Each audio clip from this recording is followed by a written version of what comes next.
right, welcome everyone to the November 19th, 2013 Shakopee City Council meeting. Ms. Weckman, could you please call the roll? Yes, Mr. Mayor.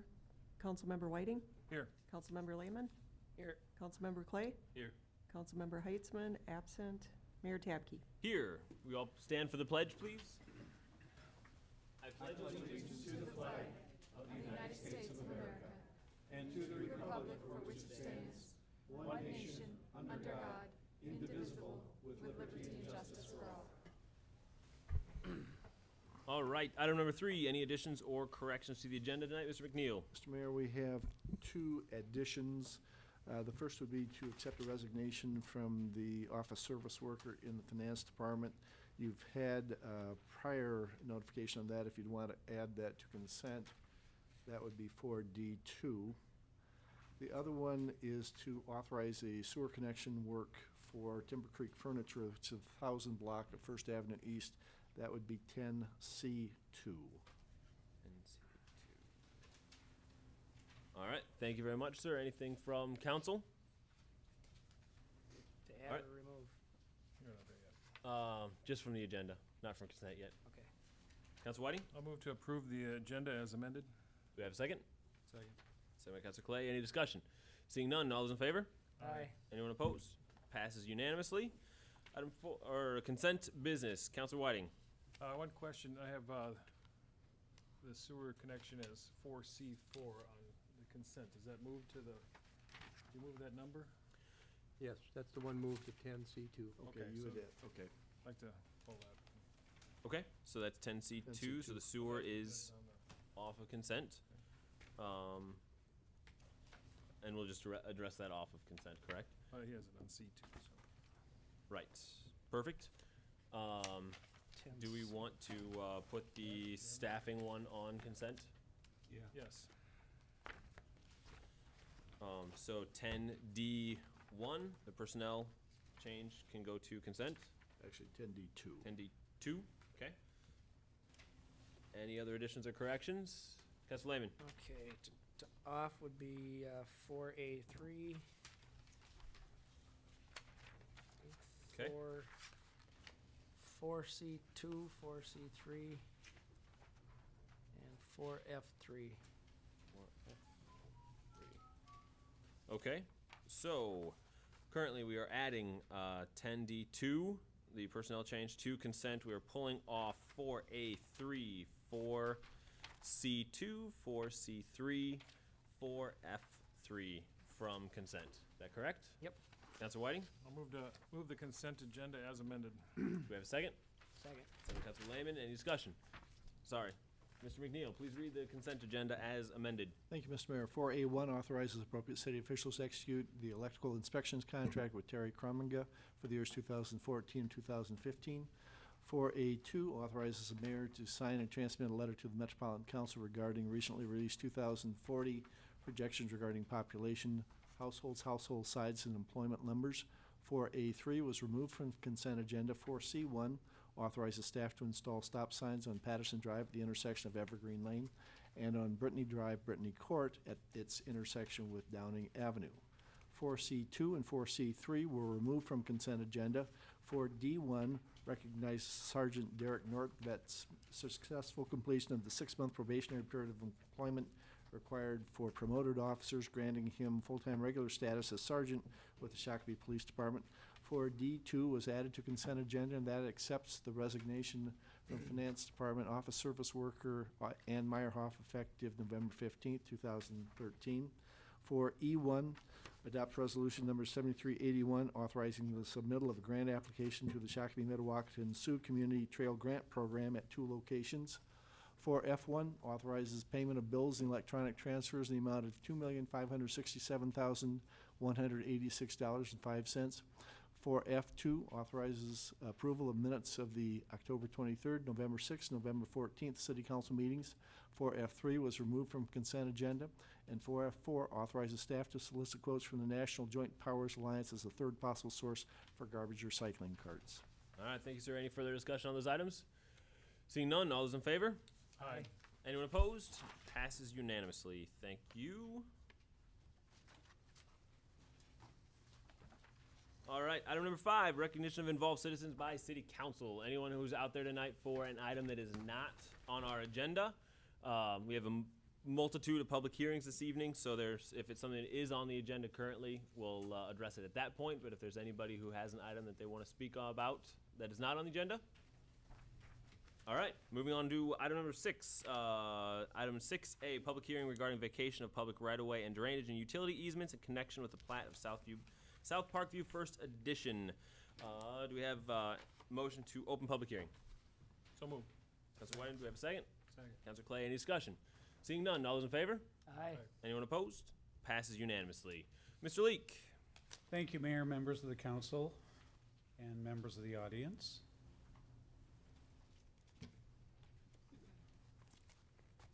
Not enough heat in one of my fingers. In your packet and on the overhead right now is the plat of South Parkview First Edition, and you can see on that plat that the areas that are subject to the vacation request this evening are identified with the exception of a portion of the vacation request. That portion relates to part of Old 13th Avenue, and as you see from the memo, there were attempts by previous city councils to vacate that in the early 1990s. Apparently, none of those attempts were successfully recorded at Scott County. And when the title work was being done for the successor South Parkview 5th Edition, which the applicant now wants to proceed with development of, that came to light. And so the request is to vacate those existing rights-of-way and easement. Those easements and rights-of-way that will be required will be incorporated into a slightly revised South Parkview 5th Edition, and that project will move forward. So what you have in front of you this evening is a resolution for the vacation of those rights-of-way and drainage and utility easements. This was reviewed by the Planning Commission, and they did recommend to you that after the public hearing, you approve the vacations that are requested. And as you'll note, the condition is that with South Parkview 5th Edition, the required right-of-way and drainage and utility easements will be acquired. The applicants are here if you have questions, otherwise I'm open to your questions. Thank you, sir. Any questions? Councilor Lehman? Mayor, how do we know that we'll be successful in this endeavor? I think that we will see it through to the bitter end on this one. There have been a couple of changes in recording practice in the last couple of years at Scott County, so I don't anticipate we'll run into quite the same issues that we did. I was surprised to find out that there weren't additional conversations or correspondence about the rejected recordings in the past. That won't be the case if we encounter that. Councilor Lehman? This is all because the road originally was straight, and then when it was built, it was turned, so the excess is where the road would have been. Essentially, that's right. And because they plan to make some minor adjustments to those two cul-de-sacs in South Parkview 5th Edition, those are being vacated in the 1st Edition and will be rededicated in a slightly revised location. Any further questions? All right, this is a public hearing, so anyone that would like to speak on this item, now is your time.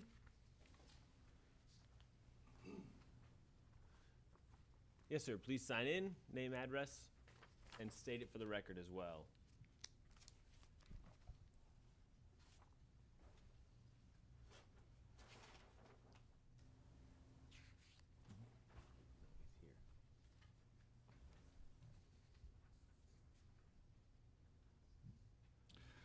Yes, Mr. Mayor, members of the council, I'm Patrick Link. I reside at 12756 North Shannon Drive. I am the applicant. The only thing I would, I guess, like to contest on this, being there was a couple resolutions and didn't get this resolved, I would like the city to maybe waive the fee for the vacation. I believe that was $900. The reasoning for that is the engineer I hired and the title company had a lot of extra work and kind of were on a wild goose chase trying to figure out why this wasn't working, and I've incurred a lot of extra costs due to that. I guess I felt it was part of the city's responsibility to take care of this back in '94 and in 2005 when we had a final plat issued to us. So that's the only thing I'd like to contest and thank city staff for working to get this resolved. I know Mark Noble and Michael Leake had a lot of time and effort into this, so. Got it. Thank you. I don't think anything that we're gonna take up at this time. But we'll definitely, if that's something we want to pursue, we need to keep it germane to this topic, for the, vacation, but we can definitely take it up at a different meeting, Okay. if that is, something that we wanna pursue. So we'll talk with staff about that and take it forward from there. Okay, Thank you very much. Thank you. Excited about your development. Thanks. thanks, me too. Good. Councilor Lehman. Since we did our part, I would suggest you seek that fund from the county. They're the ones that didn't record it. We passed it. But that's just an opinion. Got it. We'll do some research.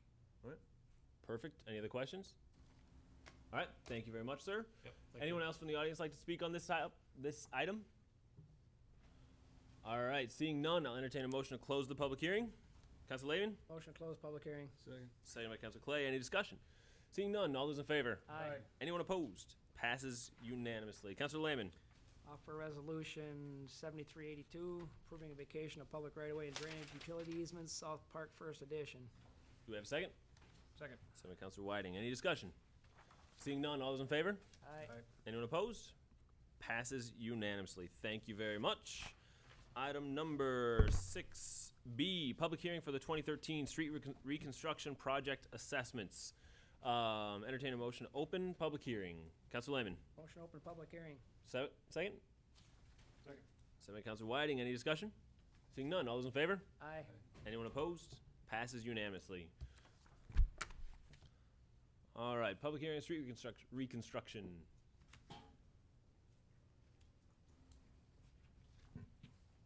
Thank you, Mayor, members of the council.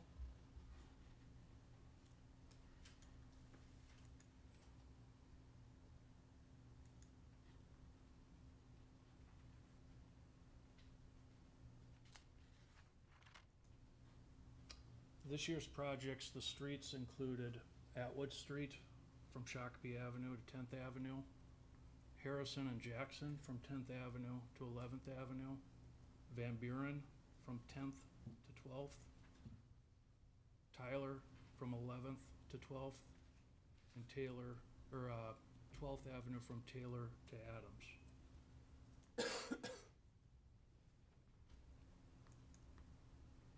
These are a couple pictures of before and after construction on Jackson Street.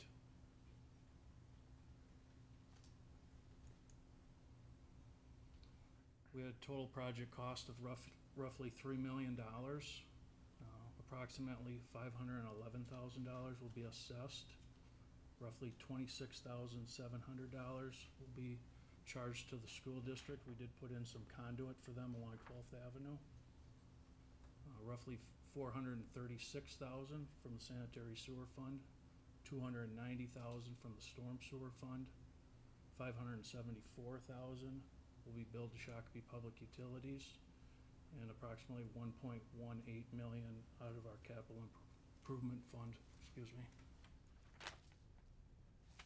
30% of the project costs associated with the street improvements are proposed to be assessed on a unit basis. A single-family lot is considered one unit. A multi-family residential use is considered a half a unit. A corner lot is considered a half a unit per street. So if we did both the streets, that corner lot will be assessed one unit. If we only did one of the streets, then they're assessed a half a unit. The proposed assessment rate is $3,501.78 per lot. The proposed payback period is 10 years, and the proposed interest rate is 5%. And I can take any questions. Thank you, Jeff. Any questions from council? Councilor Lehman. Mayor, what was wrong with Atwood? It was like the one block stretched kind of outside of the area of the rest of the larger project. Was it a sewer issue, water issue, or road issue? We had sewer failures on that block, and we did get a petition from those residents. Any other questions? All right, thank you very much, Jeff. Again, this is public hearing, so anybody who would like to speak on this issue this evening is more than welcome. Anyone like to speak on the public hearing? All right, seeing none, entertain a motion to close the public hearing. Councilor Lehman, Motion to close public hearing. do we have a second? Second. Second by Councilor Clay. Any discussion? Seeing none, all those in favor? Aye. Anyone opposed? Passes unanimously. Councilor Lehman, Offer resolution 7379, adopting the assessments for the 2013 street recon project number 2013-1. thank you very much. Do we have a second? Second. Second by Councilor Whiting. Any discussion? Seeing none, all those in favor? Aye. Anyone opposed? Passes unanimously. All right, thank you very much, everybody who's here for this portion of it. And we have a third public hearing this evening, item number 6C, 2013 currency exchange licenses. Motion, entertain a motion, to open public hearing. Councilor Whiting, Move to open a public hearing? we have a second? Second. Second by Councilor Clay. Any discussion? Seeing none, all those in favor? Aye. Anyone opposed? Passes unanimously. Ms. Linehan. Yes. Mayor and council, before you this evening is the consideration of application for renewal of 2 currency exchange licenses, and this is requested on resolution number 7380. Just to give you a little background on how this process works. The currency exchange license is a process in which the applicant applies first to the state, as these licenses are actually licensed, managed, and maintained by the state. The city's role in this process is simply to hold and advertise a public hearing. Once this process has taken place and the action has been provided in proof to the state will then issue, retain, and manage the currency exchange licenses. As requested before you is the recommendation of resolution number 7380, approving the applications of Madison Financial Companies, DBA Money Exchange, and DRM LLC of Shakopee, DBA Excel Pond for currency exchange license. Are there any questions? Any questions from council? Thank you, Ms. Linehan. Seeing none, this is a public hearing, so I know there are gentlemen who like to speak. Please come up. Name, address written down, please, and then also state it for the record for us. And since you're the first one to speak tonight, you'll have up to 5 minutes max, and then I cut you off. All right.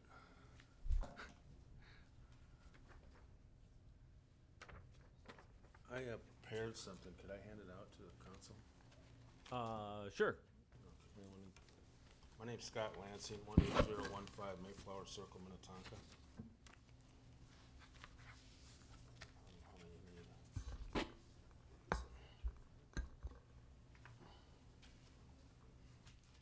I'm here to oppose the currency exchange license for XL Pawn. They have to provide criminal information and ownership information on these licenses, and for the last approximately 17 years they've been falsifying who the owners are or else the criminal record of the owners. One of the owners is a convicted felon. He served 5 years in federal prison for drug trafficking, and since about 97 they've had this license, and for about the first 8 years they were not putting his name on the as an owner, and then there's a question on the application: do any owners, managers, partners have a criminal felony record? And they would submit these applications, and they'd say no. And then they came to the point where they started putting his name on there, but they would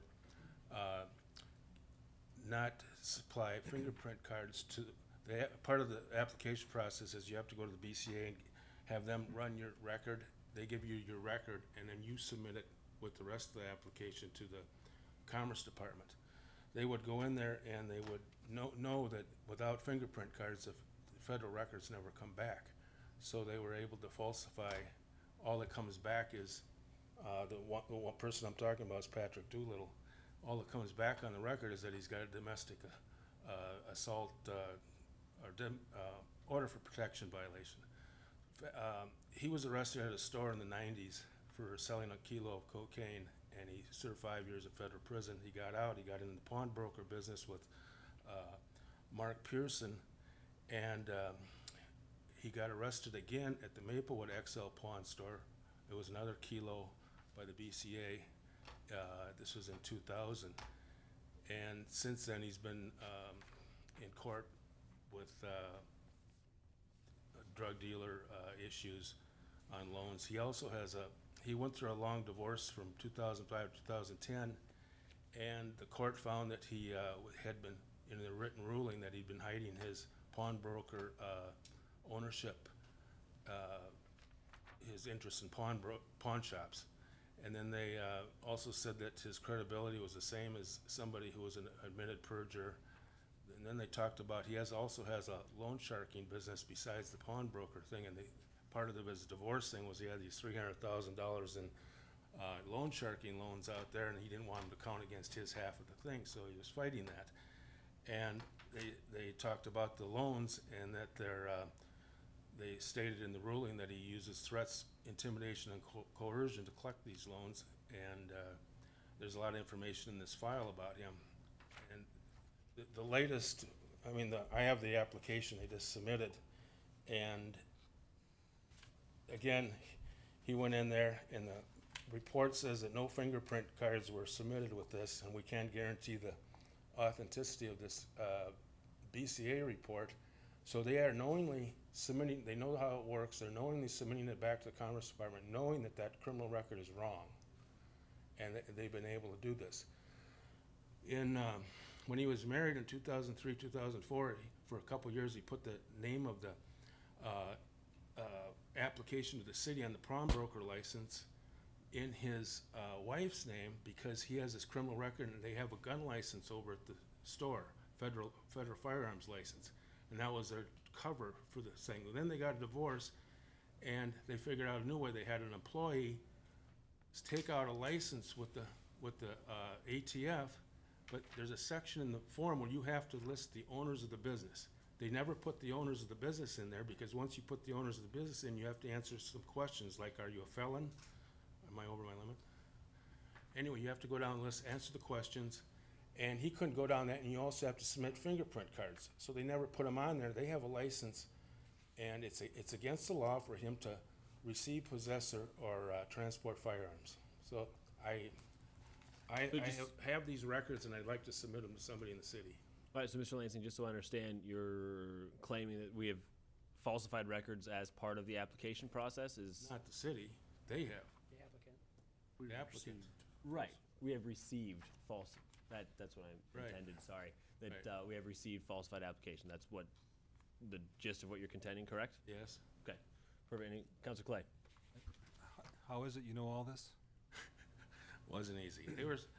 I went around and got the records from the cities, I got them from the ATF, I got them from the Commerce Department. I have all these applications going back to 2000. And your particular interest in this Well, I did stems business from, with them, and I have a dispute, but they were supposed to turn this stuff over to me, and they wouldn't do it, so I went out and got it myself. you had a business relationship with them? Yes, Or have a business relationship with? I pawned some stuff.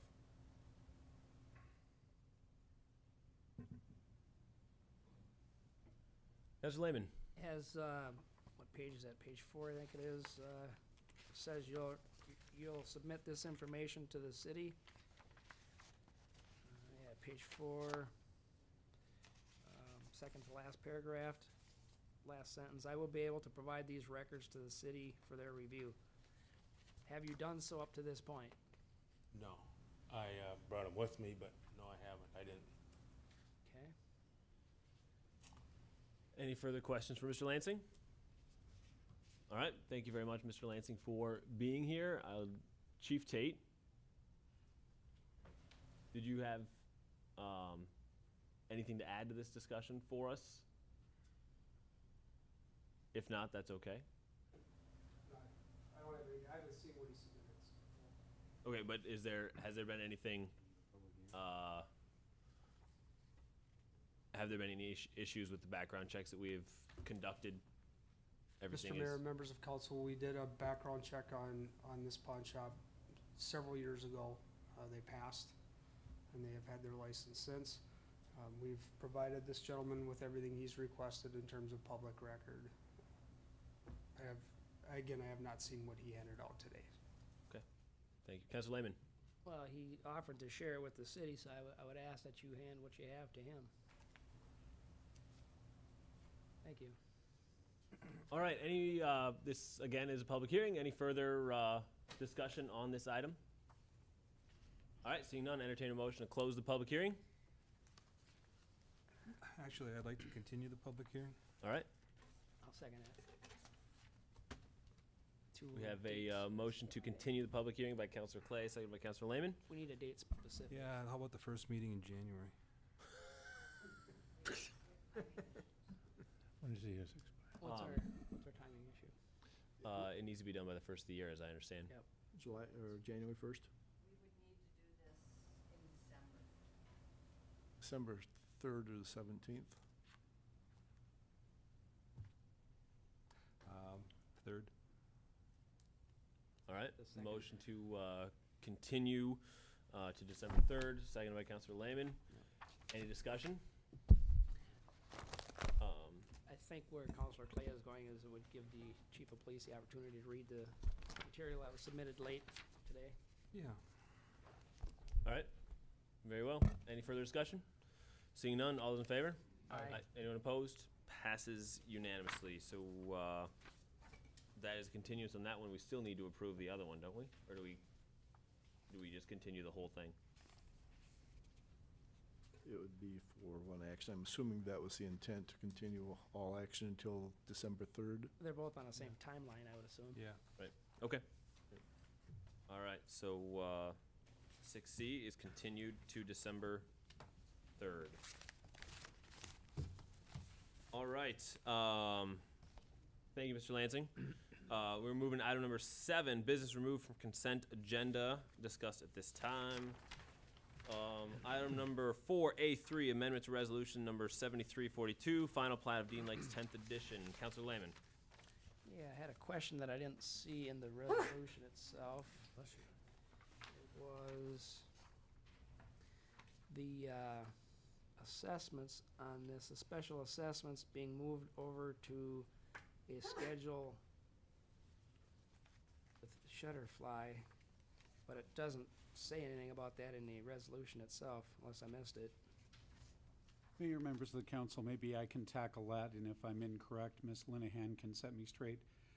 The original resolution of plat approval provided for the payment in full at the recording of the plat of about $305,000 in special assessments. To date, Ryan, which has been the property owner, has been making annual payments, and Shutterfly would assume that annual payment obligation of the assessments until they are paid off. That's the reason why you don't see it reflected in the resolution, because it is not a condition of the plat approval that they pay the assessments on an annual basis. It was a unique condition to require payment in full at the time of recording of the plat. Fair enough? That's correct, because Shutterfly.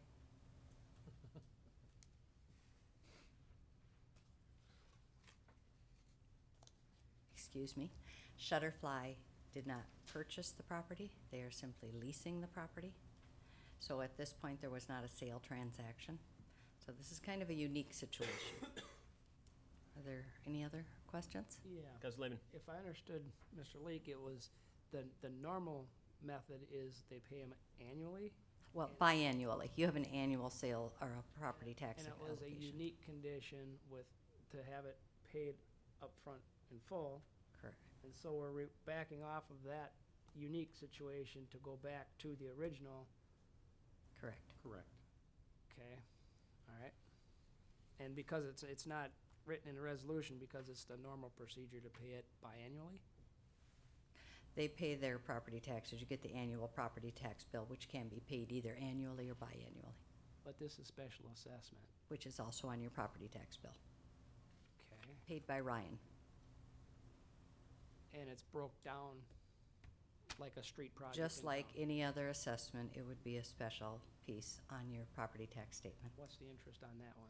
That one was 1996, was that correct? I believe it's 5.85. I can verify that for you, Councilmember Lehman. Any further questions? All right, entertain a motion for 4A3. Counselor Whiting. Offer motion to approve Resolution 7386, a resolution amending the final plat of Dean Lakes 10th Edition, and move its adoption. Do I have a second? I'll second it. Second by Counselor Lehman. Any discussion? Seeing none, all those in favor? Aye. Anyone opposed? Passes unanimously. Thank you. Item 4C2, Counselor Lehman. 4C2. Authorize the acquisition of certain property for the Valley Park Business Center Improvement Project. Well, obviously, I take eminent domain proceedings pretty serious, and I actually have a couple of questions for this one.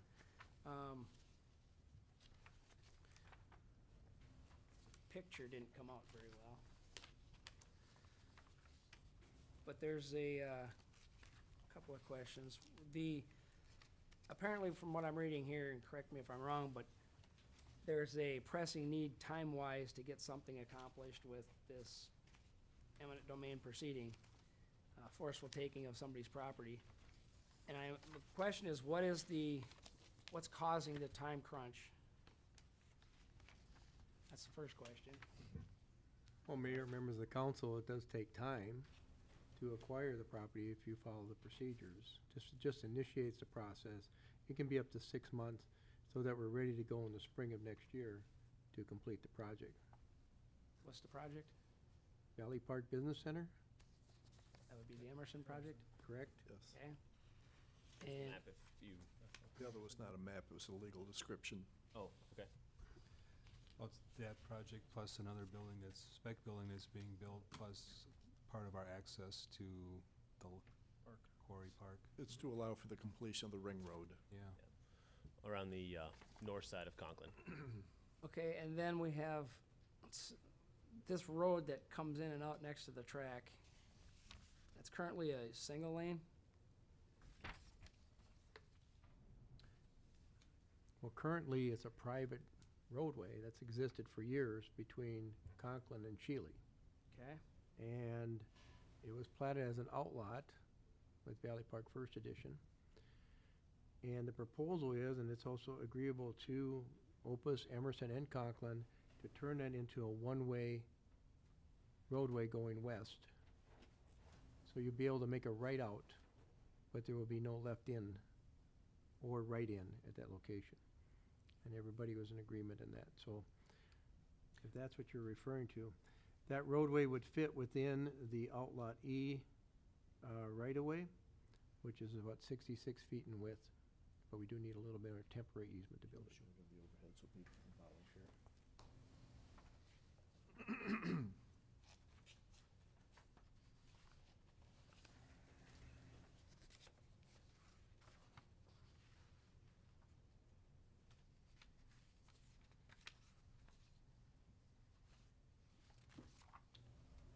Come on, wake up.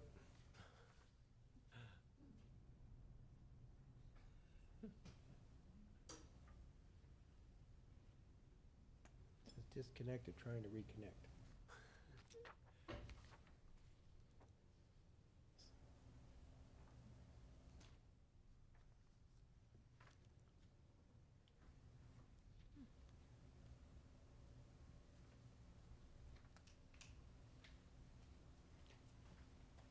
Right now, I can't show you the picture.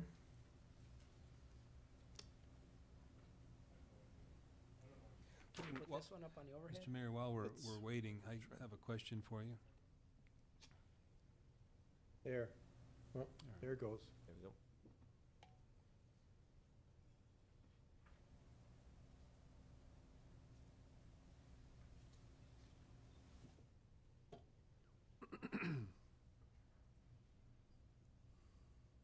It's still kind of disconnected, but it is showing up on the screen here. This is Valley Park Drive, Union Pacific Railroad, that's right in here. 101, County Road 101 over here. And this is the connection, there's a roadway, if we had a bigger picture, this would be Innovation Boulevard. And Innovation Boulevard goes all the way around Quarry to Quarry Lake Park, all the way around the Emerson Building, all the way back to Valley Park Drive. We got all the right-of-way from the Valley Park Business Center plat up to this point, and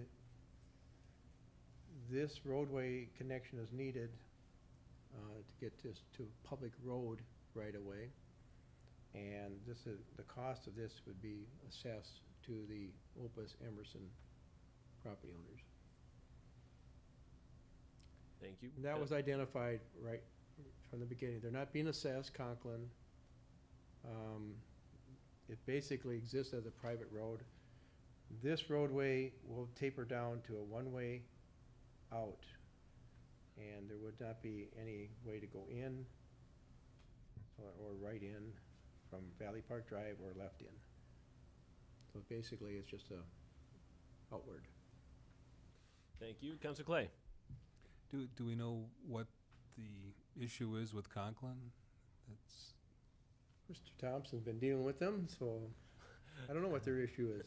Well, Mr. Mayor, members of the council, there's a private agreement that I believe is in the file that when this easement was created, it was contemplated that this would be dedicated to the city at the time of the plat of the other property, but of course, it's not included in that property. And so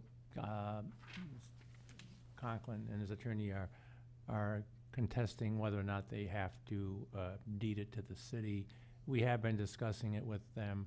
I talked to him yesterday and let him know that this was on the agenda and said, you know, adoption of this would not prevent us from keep talking to them. But at this point, they, we requested a right of entry to at least be able to get onto the property and do the work. That didn't work out. So in order to make sure that when the construction season starts next season, we have access to the property, we need to at least back into the lead time to get it if we need to by eminent domain. So it's for a road project under which we already have a construction contract to do the work, so we're obligated to provide the right-of-way when the contract is ready to go out there. so it was our understanding that years ago, this right-of-way was going to be granted to the city for a roadway. That's correct. And I'm guessing Conklin now thinks they should get paid for it. That's correct. The Ms. Lehman. judge will take Who care of that currently issue owns this somewhere down private the line. road?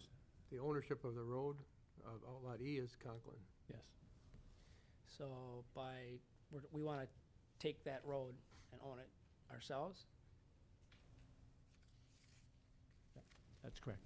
Correct. It will be It'll be a public road. public road. Yes. And we're doing that because we have a contractual obligation with the agreement with Emerson on the EDC site to build this road.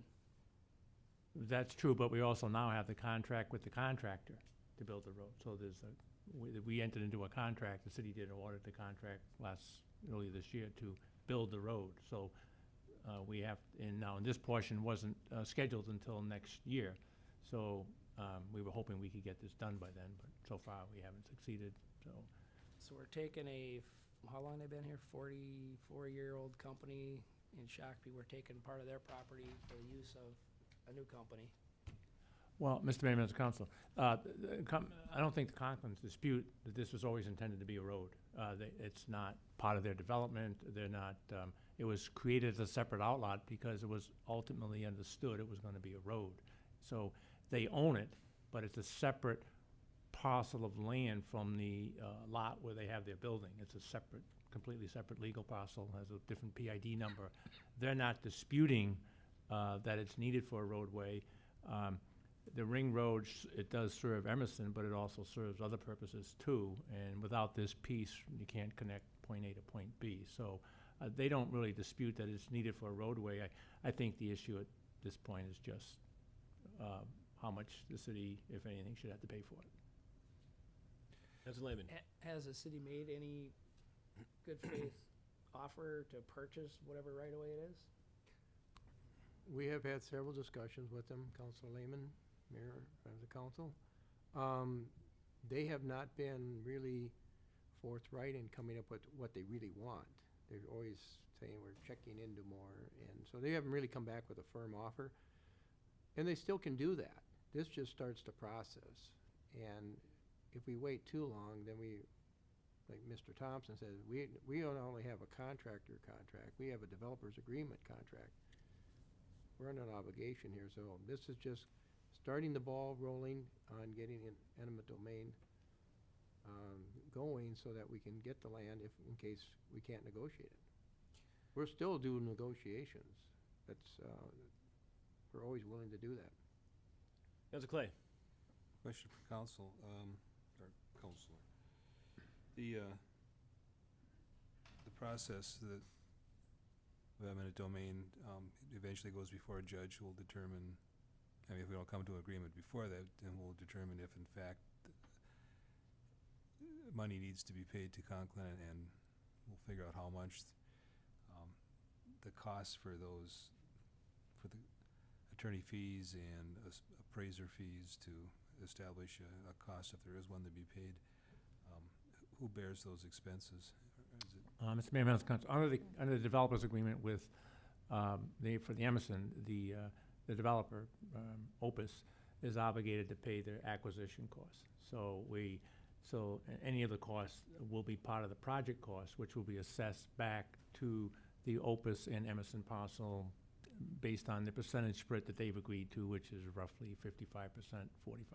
So it's part of the, just like the construction itself, Mr. Loney can correct me, but there's a construction contract in place for X amount of money, I forget what it is, over $1 million. That's part of the, that's gonna be assessed back to Conklin. Does Conklin, Excuse me, Opus and Emerson. does Conklin through this whole process have to pay any money at all then? Mr. Mayor, no, they're not obligated to pay anything. It's our. So by forcing us to have to use eminent domain, they're getting basically free legal underwriting of the whole process, as well as probably a free appraisal of its value. Well, Mr. Mayor, correct, they will get a new paved road in front. Oh, then they'll get a new paved road as well, yeah. Which is a gravel road now, a gravel private easement now. It was never, in fairness, though, it was never contemplated to assess it back to the Conklin property. It sounds to me like Mr. Conklin is in a better position financially by making us go this route than if he would do it some other way. But Any further questions? Councilor Lehman. Yeah, there's a couple more. When the road is complete, that's gonna increase the value of Conklin's property, thus raising their taxes, right, basically. There's another issue of drainage that was brought up, and it doesn't say a lot about the drainage issues on this property or the Opus spilling through the Conklin property and where it's going under the road and so on and so forth. There's drainage easements that we're seeking in this project?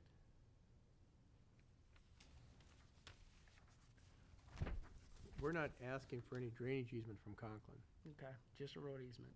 Yeah, and actually, we put in a storm sewer culvert underneath the railroad tracks to pick up their drainage, paying out a storm sewer fund. So Okay. that's another benefit they're getting.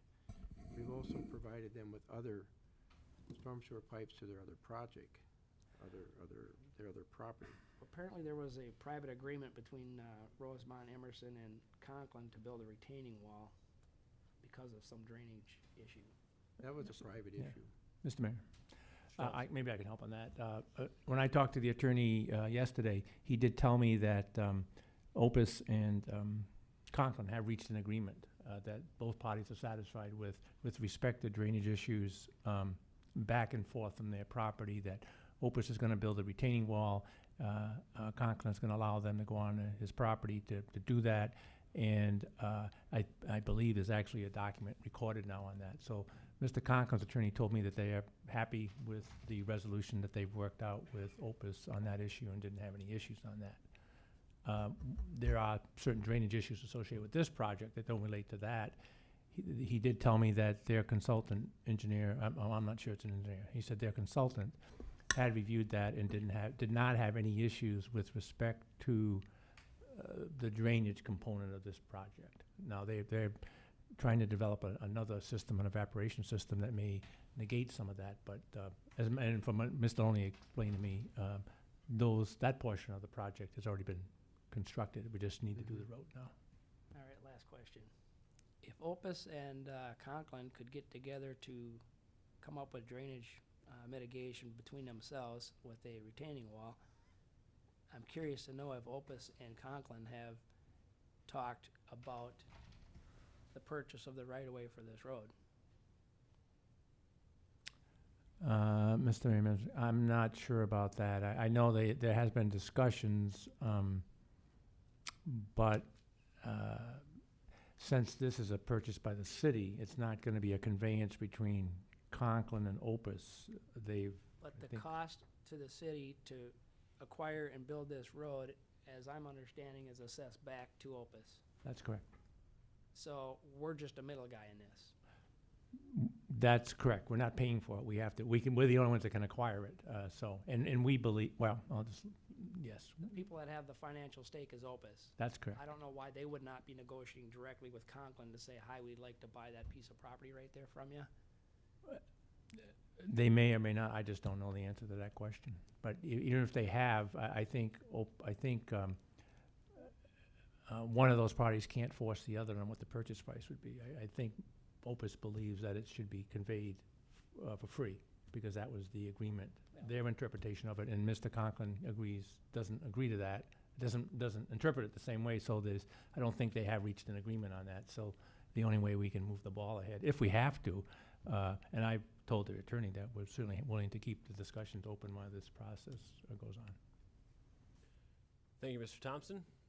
All right, any further questions? All right, Council Whiting? I'll move to adopt Resolution 7378, a resolution authorizing eminent domain proceedings for the Valley Park Business Center Improvements Project Number 2013-6. Do we have a second? Second. Second by Council Clay. Any discussion? Seeing none, all those in favor? Aye. Anyone opposed? Aye. Councilor Lehman in dissent, passes 3-1. Item number 4C3, approval of MS4 SWPPP application for reauthorization to the MPCA. Councilor Lehman. Well, I took the liberty of reading that whole thing.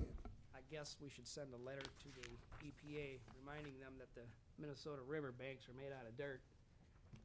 So they seem to be awful concerned about dirt entering the river, which seems oxymoronic to me, but I disagree with a lot of their findings and what they're recommending the city has to do. And I don't think we should be agreeing to all of that right up front. I think we should be filling out our application, showing what we do, what we don't do, and letting them come back to us, telling us what they're gonna require us to do, not jumping into the hoops ahead of time. Okay. Any further discussion? We have a motion? Council Whiting. Make a motion to approve MS4 SWPPP application for a reauthorization to the MPCA to obtain permit coverage under the NPDES permit program. Do we have a second? Second. Second by Councilor Clay. Any discussion? Councilor Lehman. Do we know if any of these unfunded mandates are gonna be reimbursed to the city? Maloney, anybody? What do you think? Absolutely, the federal government's flush with cash. I think the very clear answer is no on that one. It's something we can't, I mean, that permit authorization is their form that we have to fill out. Right. So it's like, there's no choice in the matter. We filled it out, what we believe we're doing and what we're not doing, and they need it in by December 2nd to meet their deadline, and then they're gonna review it, But like they're 150 days. They're not telling us we have to do these things. They're asking, are you doing this, yes or no? Are you Right. doing this, yes or no? And then we took it upon ourselves to fill out every answer that we checked no with how we're gonna rectify that. I would've just left it at no and sent it in.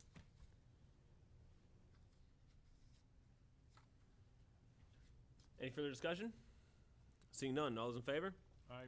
Anyone opposed? Aye. Passes 3-1. Councilor Lehman in dissent.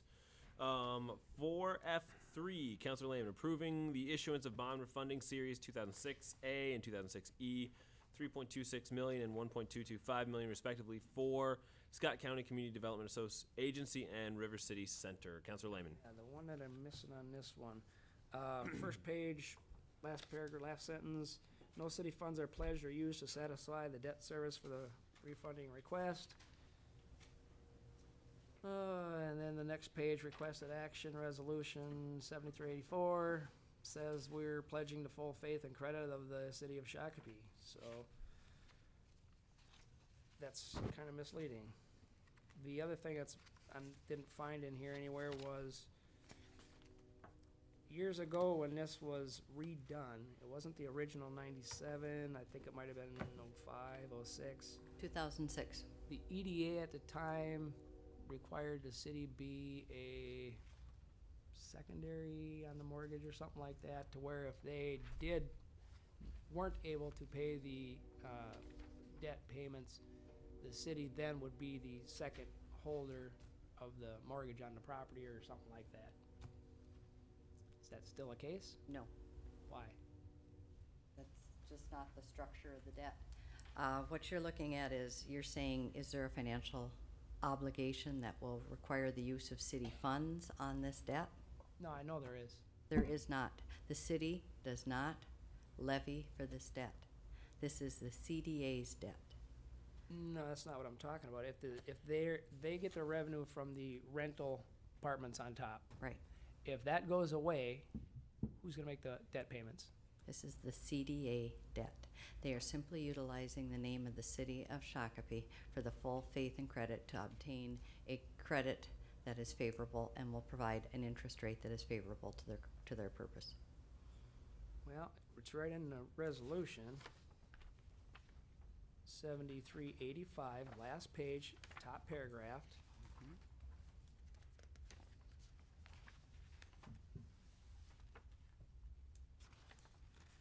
The city council covenants and agrees that it will each year levy a sufficient amount of ad valorem taxes to fund any accumulated or anticipated deficiency, which levy is not subject to any constitution or statutory limitations. So that's telling me that if there's a deficiency, we are gonna pick that up.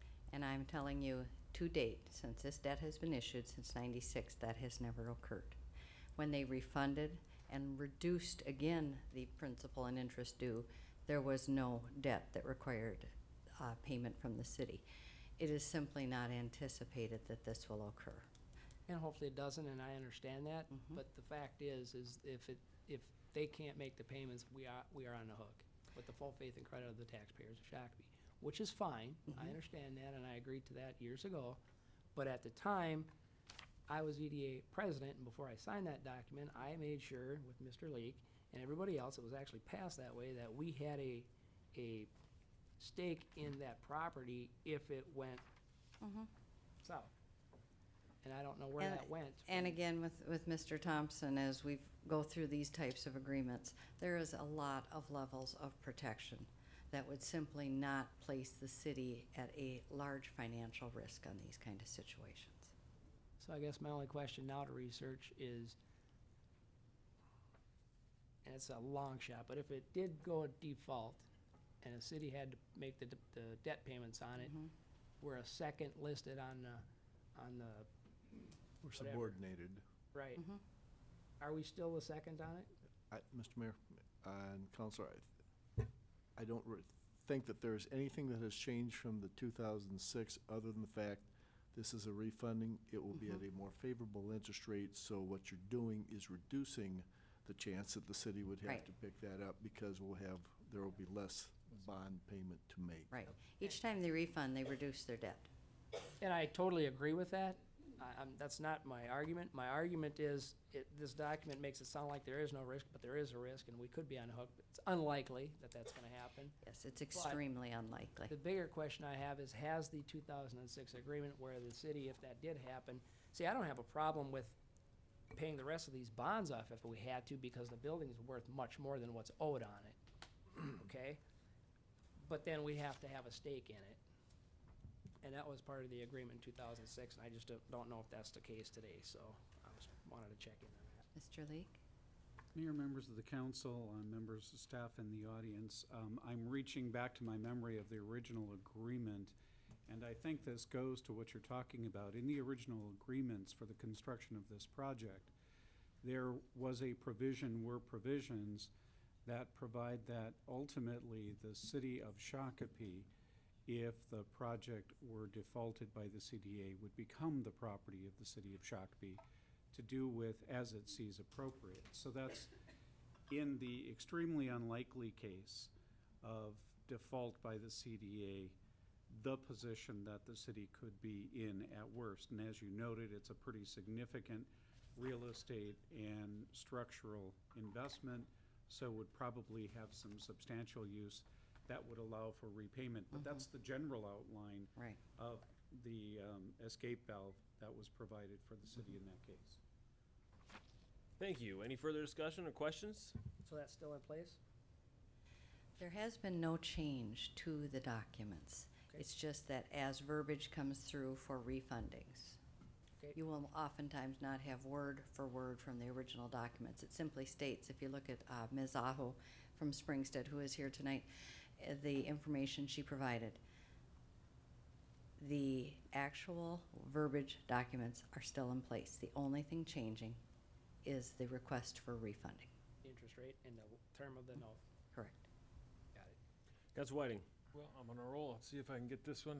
I'll offer resolution number 7384, a resolution acknowledging and approving the issuance by the Scott County Community Development Agency, the issuer, of its governmental developmental refunding bonds, City of Shakopee, Minnesota General Obligation Series number 2013A, River City Center Project, and the agency's pledge of the full faith and credit of the City of Shakopee thereto. Do we have a second? Second. Second by Councilor Clay. Any discussion? Seeing none, all those in favor? Aye. Anyone opposed? Passes unanimously. Councilor Whiting. I'll offer resolution 7385, a resolution authorizing the execution and delivery of the general obligation tax increment guarantee agreement guaranteeing the payment of the debt service on the Scott County Community Development Agency's governmental tax increment developmental refunding bonds, City of Shakopee, Minnesota General Obligation Series 2013E, River City Center Project, and the amendment to a related tax increment pledge and agreement.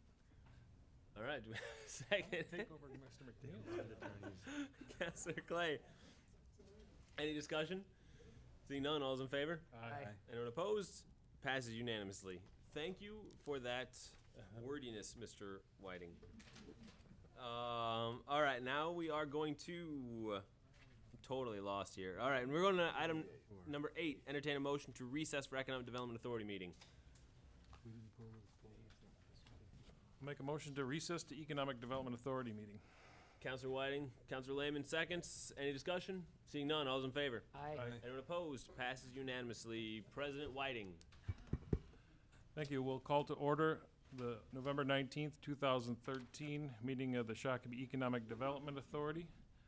Ms. Weckman, please make note of the roll. Mr. President? First item of business is approval of the agenda. Move to approve the agenda. A motion by Mr. Clay, Second. seconded by Mr. Tabke. All those in favor? Aye. Aye. Motion carries. Consent business tonight consists of the approval of the EDA minutes from November 6th and the approval of the EDA bills in the amount of $103.45. Mr. Lehman. I'll move the consent agenda. Is there a Second. second? Seconded by Mr. Clay. Any discussion? All those in favor? Aye. Nothing else for general business? Is that okay? We're looking for a motion to adjourn. Mr. Lehman, Mr. President, motion to adjourn to Tuesday, December 3rd. 7 p.m. Moved and seconded to adjourn. All those in favor? Aye. Aye. We stand adjourned. That's 7 p.m. 7 p.m.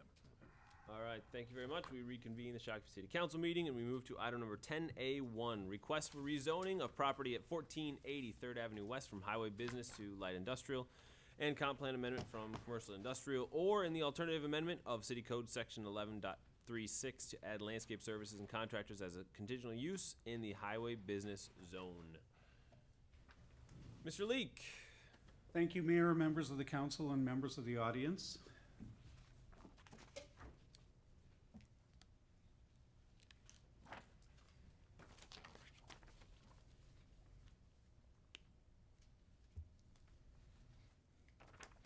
As you noted in your introduction, this is two requests. One is a request to re-guide the property that's been known as the Heller property on County Road 69 from commercial to industrial, and to rezone that property then from B1 highway business to I1 light industrial.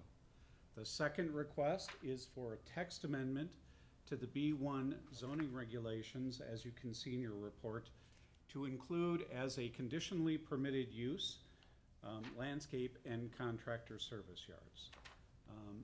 The request has been made by Mr. Roger Dvorak, who operates that kind of business and is looking at the property as a potential home to relocate the business to. The first request will probably seem familiar to you because you had a separate applicant in front of you earlier this year requesting re-guiding to industrial and rezoning to I1. You denied that request, and you did have discussion after that denial about what this corridor was like and what kinds of uses might potentially fit here. And I'll get to that in a moment. You won't find it surprising to know that planning staff again recommended denial of the requested re-guiding and rezoning. The Planning Commission held a public hearing on both the requests on November 7th, and it has recommended to you that you deny the request for re-guiding and rezoning. And so you have Resolution 7383 in front of you, which is a resolution that you would be asked to adopt, denying the request to re-guide and rezone the property from commercial B1 to industrial, light industrial I1.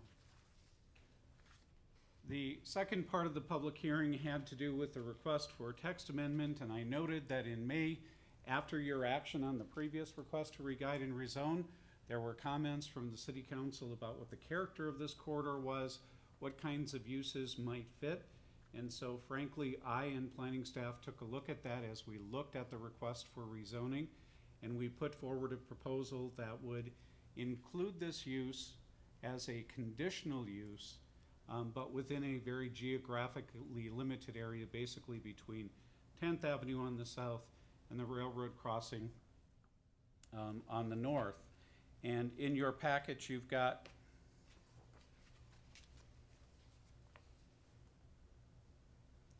a graphic that basically shows the properties that are within the city limits that would bear that current B1 zoning that the amendment would apply to.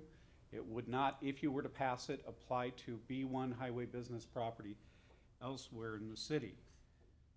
You'll note from this graphic that a portion of the property that is the subject of this request is actually zoned B1, and a portion is zoned R3 medium density residential. And as you can see from this, in this corridor, we've got R3 higher density residential, which in our city translates to up to 12 units per acre at this time. We've got the R1C Old Shakopee residential zone, again Jackson Township here, highway business property, and some ag preservation property that basically relates to areas along the Minnesota River. If you want a fuller picture of the corridor beyond just the area that's a part of the suggested text amendment, as you make the curve to the east, you can see the I-2 properties that constitute Rarmalting, some light industrial. Again, you see some of that ag preservation zoning and commercial zoning along the County Road 69 corridor west of County Road 101.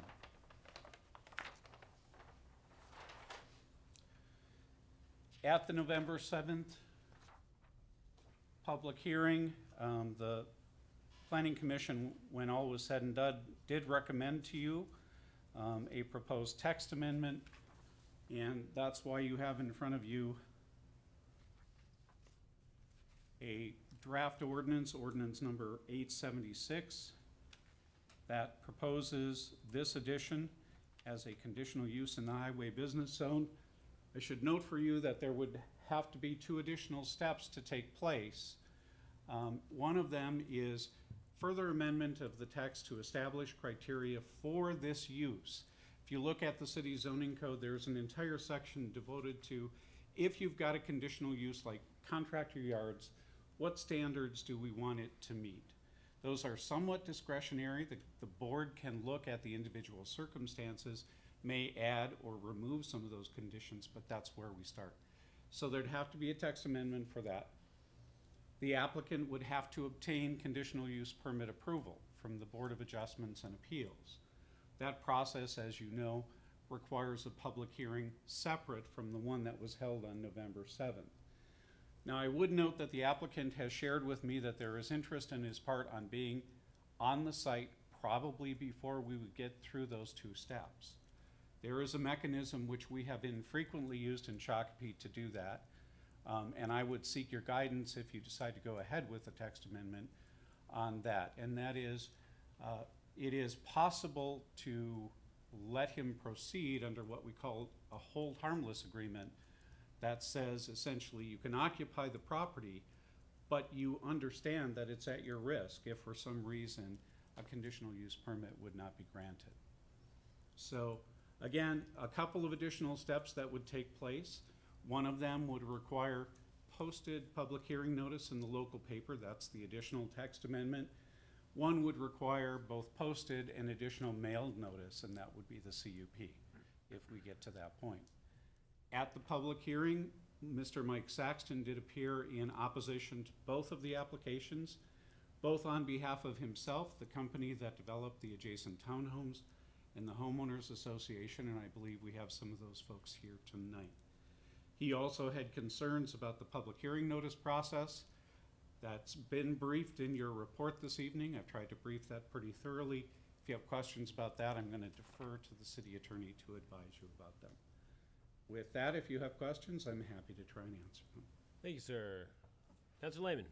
Mr. Leek, does the, what's the real, what am I thinking of? What's the real kicker of why this type of use is not allowed in the existing zoning? Is it the storage of, outside storage of material?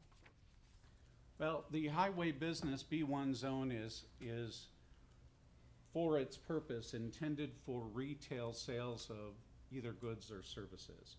And so as it relates to outside storage, it would be of goods that are for sale.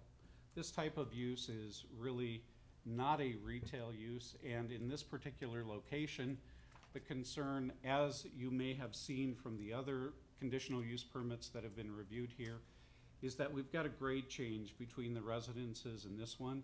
It's very hard to screen those exterior use components on this site. If the exterior, let's say you have mulch and, you know, colored rock or whatever, couldn't that be enclosed on three sides without a roof? And wouldn't that mitigate the need to spell out text language just for that type of use? It could certainly include that or other conditions, and that would be determined with the review and a potential approval of a conditional use permit. So in other words, if the board looked at this site and said, if you're going to store this material, we want an enclosure to protect the view of the residences that are to the east or the view from the roadway, County Road 69, they could impose that condition. They have a great deal of discretion based on the individual facts and circumstances. Mayor, I'm looking for a creative way not to spell out a certain use as allowed in a certain zoning, to broaden it, instead of saying that landscaping or contractor type activity in this zoning is allowed with a conditional use permit. Because now you're opening, and I watched that planning commission meeting, but you're opening yourself up to other types of uses saying, well, we want to be listed separately with the conditional use, and then you've got a different use that wants to say, we want to be listed separately, and what I'm trying to do is pick out what it really is. It's noise, it's sight, probably, you know, really dusty, smelly environments, I would imagine. So if we could tackle them type of things in a text change, it would allow different kind of uses, but it would restrict them all the same. Councilor Lehman, members of the council, and I'll let Mr. Thompson address this if he wants to as well. The difficulty that I see with that from the standpoint of your zoning scheme is that you leave up in the air the types of uses that would be there, and that can make a pretty significant difference in terms of the impacts. You know, the code that you have and the code that most communities have provide for uses which are consistent with the intent of those zoning districts. Those are typically permitted as of right. In other words, you don't have to go through a special public process. There are a class of uses which could be harmonious or compatible with the adjacent uses in zoning districts. And that's why you have a special use permit process to, first of all, identify the types of uses those might be to somewhat limit the universe of uses that could be there. In other words, you don't want someone coming in and saying, I like the site, it will hold trailers really well, and I'll comply with your performance standards. Fact of the matter is you're still gonna have a lot of trucks and trailers coming to and going off the site. And so how do you keep a hold on that? So it really isn't consistent with the basic intent of your zoning districts to do that. And I understand the concern about someone else coming forward and saying, I have another use. I think it might work too. But of course, ultimately, you as the city council have the discretion to evaluate those subsequent requests and determine whether or not they make sense, either in this zoning district generally or even in this location. You're not obligated because of a decision you may make here to approve someone else's creep, if you will, in terms of the uses. I don't know if the attorney has anything to add. Okay, try this one other way. So we're looking for a retail use that a general consumer would utilize. Yes, the basic definition of retail in the city's code is that it is the sale of services and goods to the ultimate user, not to a contractor who may provide it to the ultimate user. Unlike me, an average consumer is not gonna buy a train full of hops and barley from RAR. Right, and you're not gonna go to Mr. Dvorak and say, I want you to come and sweep my driveway. They're going to contract with a larger user to do that kind of activity. Mr. Whiting? Any legal concerns with taking our highway business zone and just in this area? And somebody may want to say, well, you've done this text change to this, why don't you do this text change to the highway business zone out on Highway 169? Again, I'll speak to that, and the city attorney can join in if he has anything to add. The only reason that I and my staff took a look at that alternative here is because of the character of the area and the uses both within the city and the township, which, as you observed back in May, are to a large extent industrial in character. And the fact that they're there relates back to a previous version both of the city code and of the county's code, which permitted those uses. So they are arguably legal non-conforming uses. Now, there's not a legal non-conforming use here today, although there was a CUP granted for automotive sales, and there are a lot of issues that have related to that. But along 169, for example, or along County Road 21, I don't think you could make that same argument, because what you've got is much more true retail presence and a concern about the aesthetic appearance of those retail concentrations and how they are attractive to people who want to use them. It's a different character, and so I think you could distinguish between taking that action here and in other B1 zones throughout the city. Further question? Oh, Mr. Thompson. Mr. Mayor, I agree with what Mr. Leek said, and I guess there's always a concern, but it's not uncommon that you would allow some uses in a zoning district, but say, for example, they have to front on an arterial, or you give additional criteria because the use is okay with you in that district, but only if certain other characteristics are met. Now, I guess if someone came to you and asked for the same use and could show that the property has the same physical type as what we're doing here, you may want to consider amending that, but you wouldn't be obligated to. Further questions? Councilor Lehman? So now I'm confused. If we're gonna allow, doesn't all of the B1 zoning have to be under the same zoning law? Councilor Lehman, members of the council, I'll address that, and if Mr. Thompson has additional comments, he can certainly add them. You already, as a city, take that approach with respect to certain kinds of uses. So, for example, in the B1 properties along the County Road 101 corridor, going to the east outside of downtown, you allow residences as a part of retail uses. That's very unique to that particular corridor because of the way that that corridor developed, lays out, and the nature of structures that are there. You wouldn't see the same kind of market for that, say in the Southbridge Crossings area or on Veerling Drive and Marshall Road, because the nature of the retail there is much different. So it doesn't fit in with the neighborhood, basically. To some extent, that's one of the criteria that you've looked at in the past as a city. Mr. Leak, is there currently any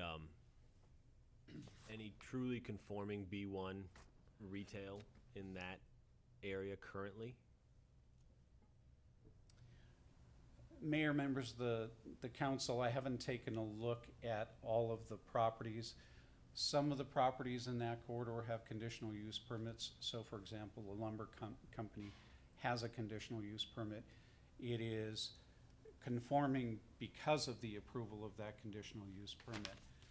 For the automotive sales uses that have been there, to be candid, in my time here, I've never seen an application related to them. Certainly, as you well know, automotive sales uses are permitted in the B1 zone here in Shakopee. So I'm not sure that they're conforming with respect to all of the criteria such as setback, paving surfaces, and things like that. But there's nothing there currently that is strictly retail that I can think of. Automotive sales is a retail use. Okay.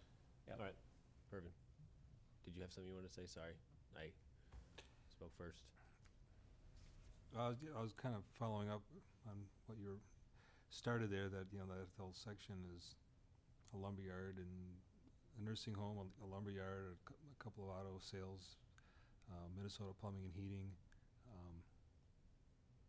If you go a little bit farther to the east, you've got 8 or 10 and 4 unit apartment buildings, a few single family homes, then spots of light industrial and spots of higher density. Then it's that whole area is it's like just a patchwork. You know, if it was an old pair of jeans, the only thing holding the jeans together would be the patches. You know, I guess I'm not crazy about changing the zoning for just this one parcel, and I'm also not particularly crazy about changing the verbiage in, or the wording in the highway business to allow just one particular business to move in there. I think over the years we've done this sort of hit and miss, willy-nilly patchwork kinds of things to make people happy down there, and it's not really served us well. My inclination is to say it's highway business. Let's leave it highway business and not change the definition of highway business. Okay. Mayor, members of the council, I just want to clarify one thing. And I'm not per se arguing that you approve the text amendment, although we did recommend that to the Planning Commission. It would not affect only the property that this applicant is interested in. It would apply to the other properties that are highway business in that corridor that we've identified in the ordinance. So it is conceivable that if you were to approve it, you might see similar uses on some of those other properties. So one of the questions for you is whether or not you want to see that. And myself, I have no problem seeing landscape work in that area. It's very similar to everything that's going on currently right now in that area as well. I don't think that it is a big difference from what is currently happening over there, and it does a good job of of not broadening things too wide, but allowing a good company that fits into that character, that area, and a good business model to fit in that area. My concern is the site issues from people higher up the hill. My other concern is that, according to the information submitted by the person who's wants to put this business in there, he describes it as a 24/7 operation, which means you have equipment coming and going in the middle of the night, I assume. And we have, the applicant is here tonight, and we'll let everybody talk, so don't worry yet. Mr. Dvorak?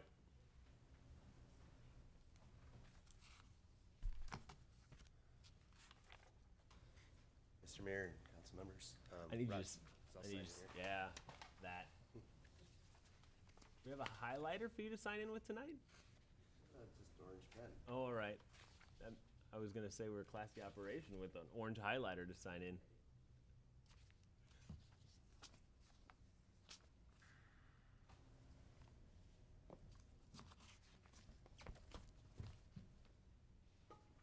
Okay. I'm sorry, you had a question for me, I guess, about 24/7.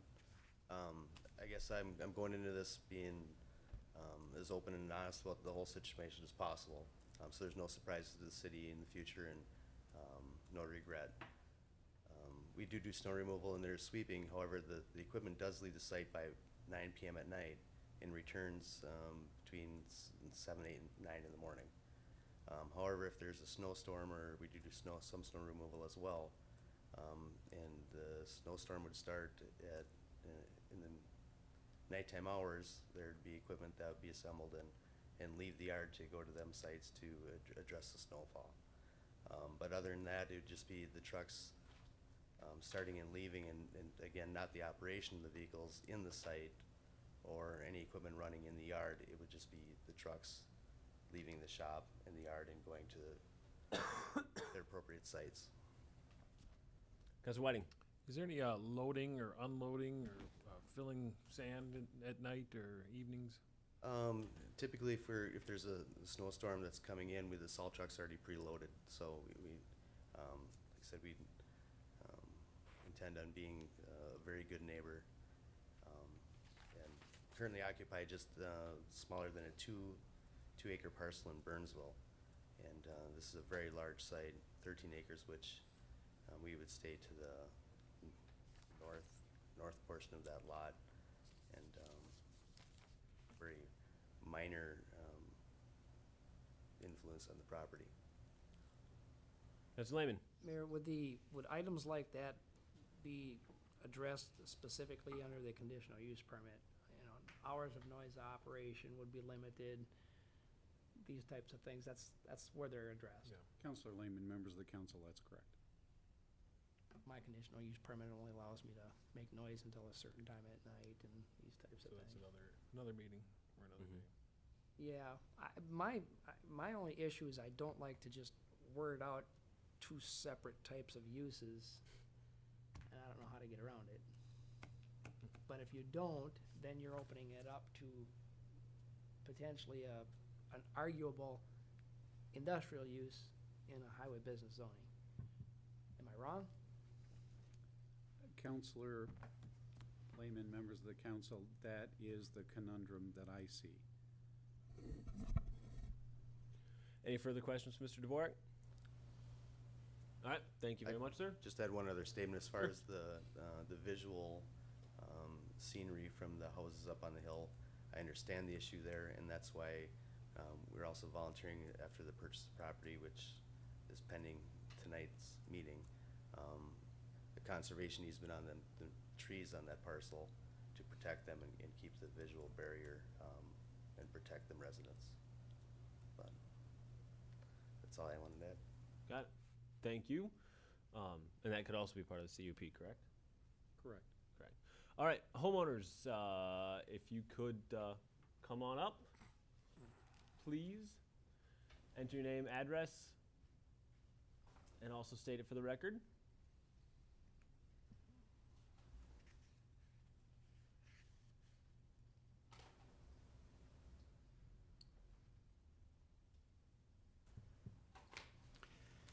Good evening, Mr. Mayor, members of the council, and my fellow citizens. My name is Michael Saxton. I've developed 3 housing projects within the city of Shakopee in the past. I developed River Place. Could I use the map that? Absolutely. I don't know where it is.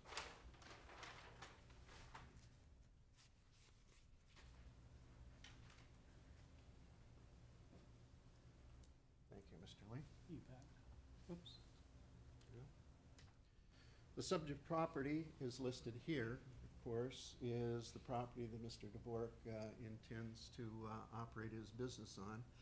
We're not sure, we're getting confusing information relative to what business it is. We think that it's a street sweeping business, number 1, a landscaping business, number 2, an auto sales business, number 3, an auto maintenance business, number 4, and an auto painting business, number 5. As we understand it, and I didn't understand this until I circulated a petition in the community has been struggling with this issue of this subject property for a long time. When you approved this auto user, auto salesperson, business, they moved an auto maintenance business in and they started conducting auto painting, which is in direct violation of the ordinance. It wasn't until the citizens complained enough that the city finally took action to try to stop this individual from operating there. I don't know what success you've had. I'm told that it's not very good. I'm told that they're still operating there in violation of the ordinance. I don't know if that's the case. I didn't know anything about it. And the reason I didn't know anything about it is because I never received any notice relative to it. That was my first concern in my letter to you, and something that I believe the city attorney has addressed in your packet, whether or not citizens are getting the notice that they're entitled to in order to be able to come to public hearings and express their concern.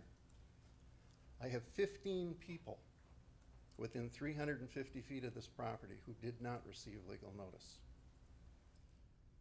I think you have a letter that I sent to you and all of you with an attachment, which was the signed petition by the residents that are located in this area. Of all of the residents located in that area, there are 2 properties that are vacant.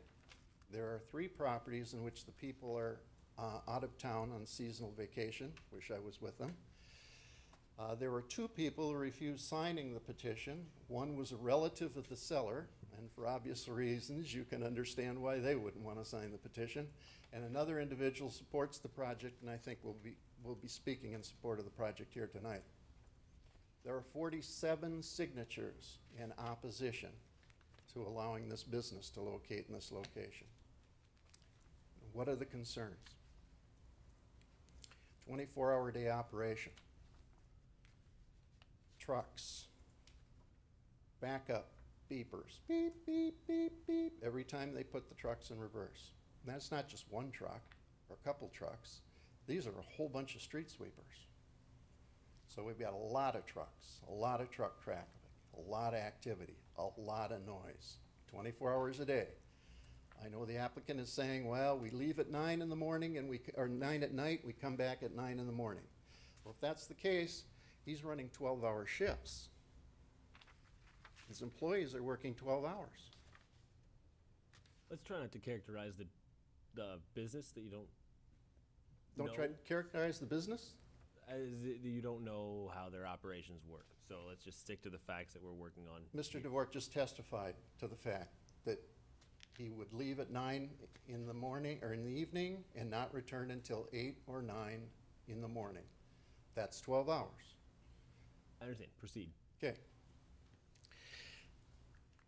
The sound concern was the first major concern, but even a greater concern has resulted from information that's been obtained on the websites that I included in your packet, that a study has been done for the Transportation Department of the state of Delaware by Mary Ann Walsh, who tested the content of the street sweepings that street sweepers collect. And there's quite a list of toxins that are included in those sweepings. Heavy metals, petroleum, hydrocarbons, PAHs, platelets, bacteria, chromium, zinc, chlorides, pesticides, herbicides, and metal acetates. These are toxic wastes, and indeed they're considered industrial waste. Now, you're considering putting a business in a visiting zoning that's actually going to be bringing industrial waste into the community. It's contained within the hoppers of the sweepers. Of particular concern are the PAHs. Now, I'll try to get this right. This is not my field of expertise, but PAHs are polycyclic aromatic hydrocarbons. And they contain a component, particularly benzopyrene, as I understand it, that is a cancer-causing carcinogen. This is contained within the sweepings. Also contained within the sweepings are all different kinds of debris. It's got to be sifted to get the debris out of it. The study that Ms. Walsh conducted concludes that these materials are hazardous to human health and that humans should not come in contact with them. So happens that the Minnesota Pollution Control Agency has made the same determination. I don't know how this business is treating them. I don't know where they're conducting the sifting. I don't know if they're sending it the earth to be sanitized. I don't know any of that, and I don't know if the staff knows any of that. But it raises some grave concerns about the operation and the potential for affecting our environment. These PAHs evaporate. They connect themselves to air particles and they're blown around in the wind. And if you ingest them, there's a potential that you'll get cancer. In addition, these PAHs will seep down into the soils, seep through porous rock, seep into the water table, and contaminate the water. Now, from the other diagram that we had up here, there's a pond right here, which is a water retention pond that's associated with the River Place project. It's right on the property line. In addition, the river's right here. In very close proximity to the site, maybe as close as 1/8 of a mile. This now doesn't become a city issue or a community issue. This is a county issue, this is a state issue, this is a national issue. If you're polluting that water, where's that water running? Now, the applicant will tell you, oh, minor, very minor, a degree of pollutants. Well, that's what everybody along the river says. And at what point do you develop enough concentration that you really have a problem?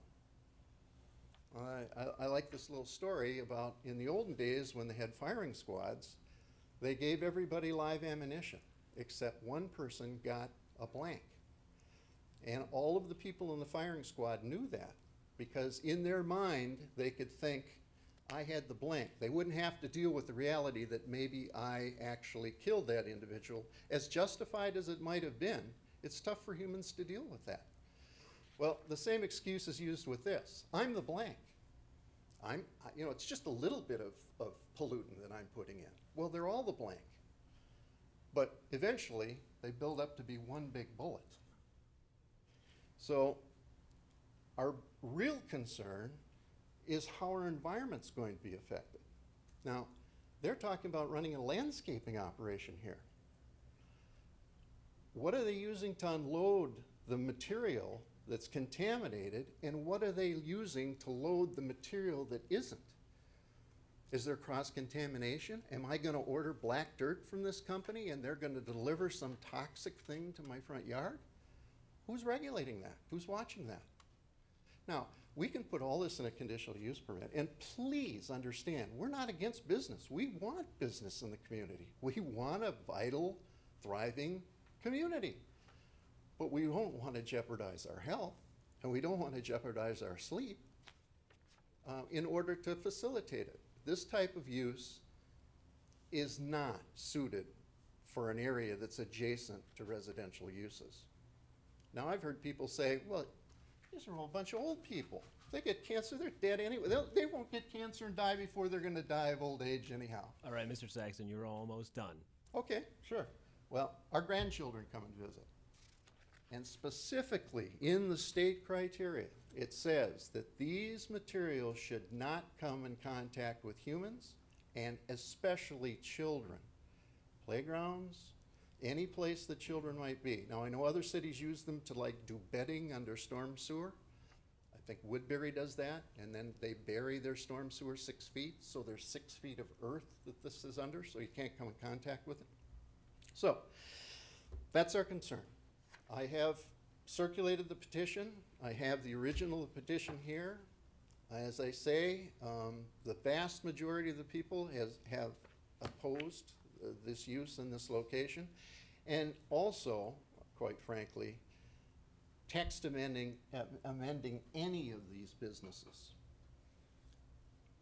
to allow any of these types of businesses to come in, which Mr. Leek will say are not non-conforming users. They're not non-conforming users because they're grandfathered in, but they're non-conforming activities. The auto dealer was not a non-conforming user, but his activity of painting cars is a non-conforming activity. So I know others want to speak. I stand for any questions that you might have. We've included the websites. Oh, one last thing I'd like to mention. Communities have had so much trouble with this kind of business that they've actually created a specific website for these types of businesses to get assistance in addressing community concerns that are targeted at the user. The website is www.worldsweeper.com. It advises these types of business how to handle the citizens' complaints, how to handle communities trying to regulate them, how to handle communities trying to put conditions on conditional use permits. They get in, they start operating, the communities have a problem, the communities try to do something about it, and then these people can go to these sources to find out how they resist activity to limit their operations. I stand for any questions. Any questions for Mr. Saxton? Seeing none, thank you, sir. Thank you, Mr. Mayor, Council members. Who else would like to speak?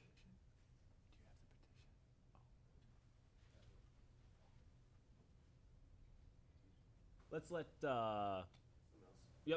let's let other folks go first. Thank you. Anyone else?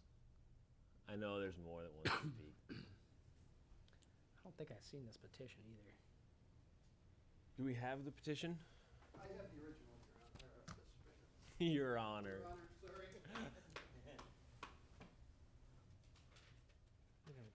I have to get him a black robe. And a wig. Too many appearances before the Supreme Court. That's right. Thank you. We can just pass. My name is Barbara Madigan. I live at Longview Estates, just above the proposed light industrial area, and I have lived there for 9 years. If you look at the front of the buildings, it's very homey, very comfortable. There are older people living there now, but the environment is changing. A lot of younger people are moving in, and everyone there is concerned about the visual and aesthetic impact of something noisy and, well, just plain unsightly going in down below. I'm wondering, as I looked up the definition of the light industrial, now I'm getting confused on what the definition is currently and what it's going to be changed to, but the definition I understood included housing.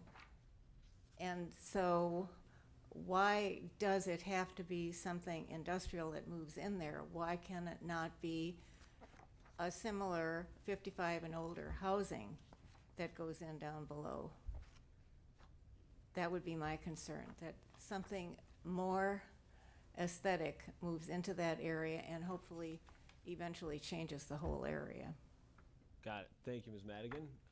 And just to be clear, part of the request was for rezoning to light industrial. That was not recommended by staff or the planning department, but just a text change to the business zoning is what was recommended. So, that is- Mr. Mayor, members of the council, I might add in partial answer to Ms. Madigan's question that for residential to be done on the larger portion of that site also would require that it be re-guided and rezoned. Only in that case, it would be to residential. Anyone else like to speak on this topic? All right. Mr. Olson. Mayor, members of council, my name is Jordan Olson. I live at 249 Mount Street. I just have a quick question about this whole thing. Is the city at all, are we concerned about the property value of these homeowners that live right here? I mean, is this going to affect the value of their property? So if they want to sell it, are they going to not be able to potentially because of, if this goes through, that is? That is definitely a concern that we need to weigh. Absolutely.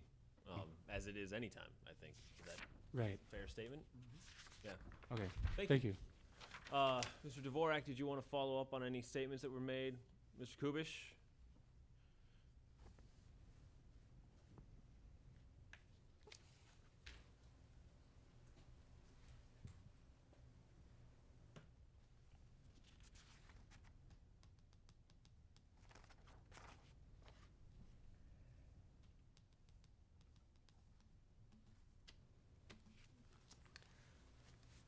Hi, Mr. Mayor and Council. Randy Kubish. I represent Roger Dvorak in a transaction to purchase the Heller Building.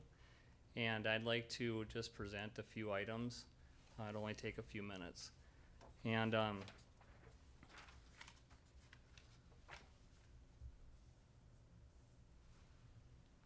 the first page I got here is the property. It's roughly 12.6 acres. The land along the bluff, which is along the townhomes, is quite steep and has a large amount of mature trees on it.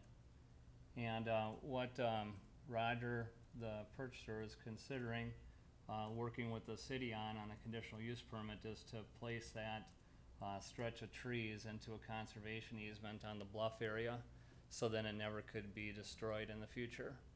And that way create the same screening that is there now for later. The zoning across the road and use had been there before most of this other part of the property had been developed. So these uses up here had been aware of this use prior to this getting started. This just shows the trees a little bit clearer than that last picture. And then I have this picture that shows some of the uses that are across the street a little bit clearer. This was provided by Kyle at the city of Shakopee. And this is the current use of the Heller Building property with the outside storage that's there. And then these are the townhomes where this was, they call it Gene Brown's townhomes, and then there's another stretch of townhomes over here. And this is considered I think they call it the River Place townhomes. And then this is the pond that was brought to your attention. And the elevation of that pond is quite a bit higher than the elevation of any of the use that's down in this area. So if there was something that was sitting here, it would never get to here.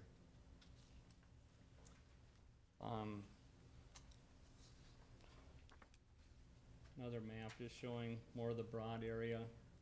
Again, you see this 12 acres, fairly mild impact, opposed to the rest of the area. This is Link Lumber. This is Friendship Manor. In between there is Minnesota Plumbing and then Link Cabinets, and I think there's actually an auto lot in here somewhere. And then across the street you can see the uses that are quite heavy. This is the building front that's in question. Behind the building, you can see the height of the trees. And, there is an elevation change. You can kind of see from here up.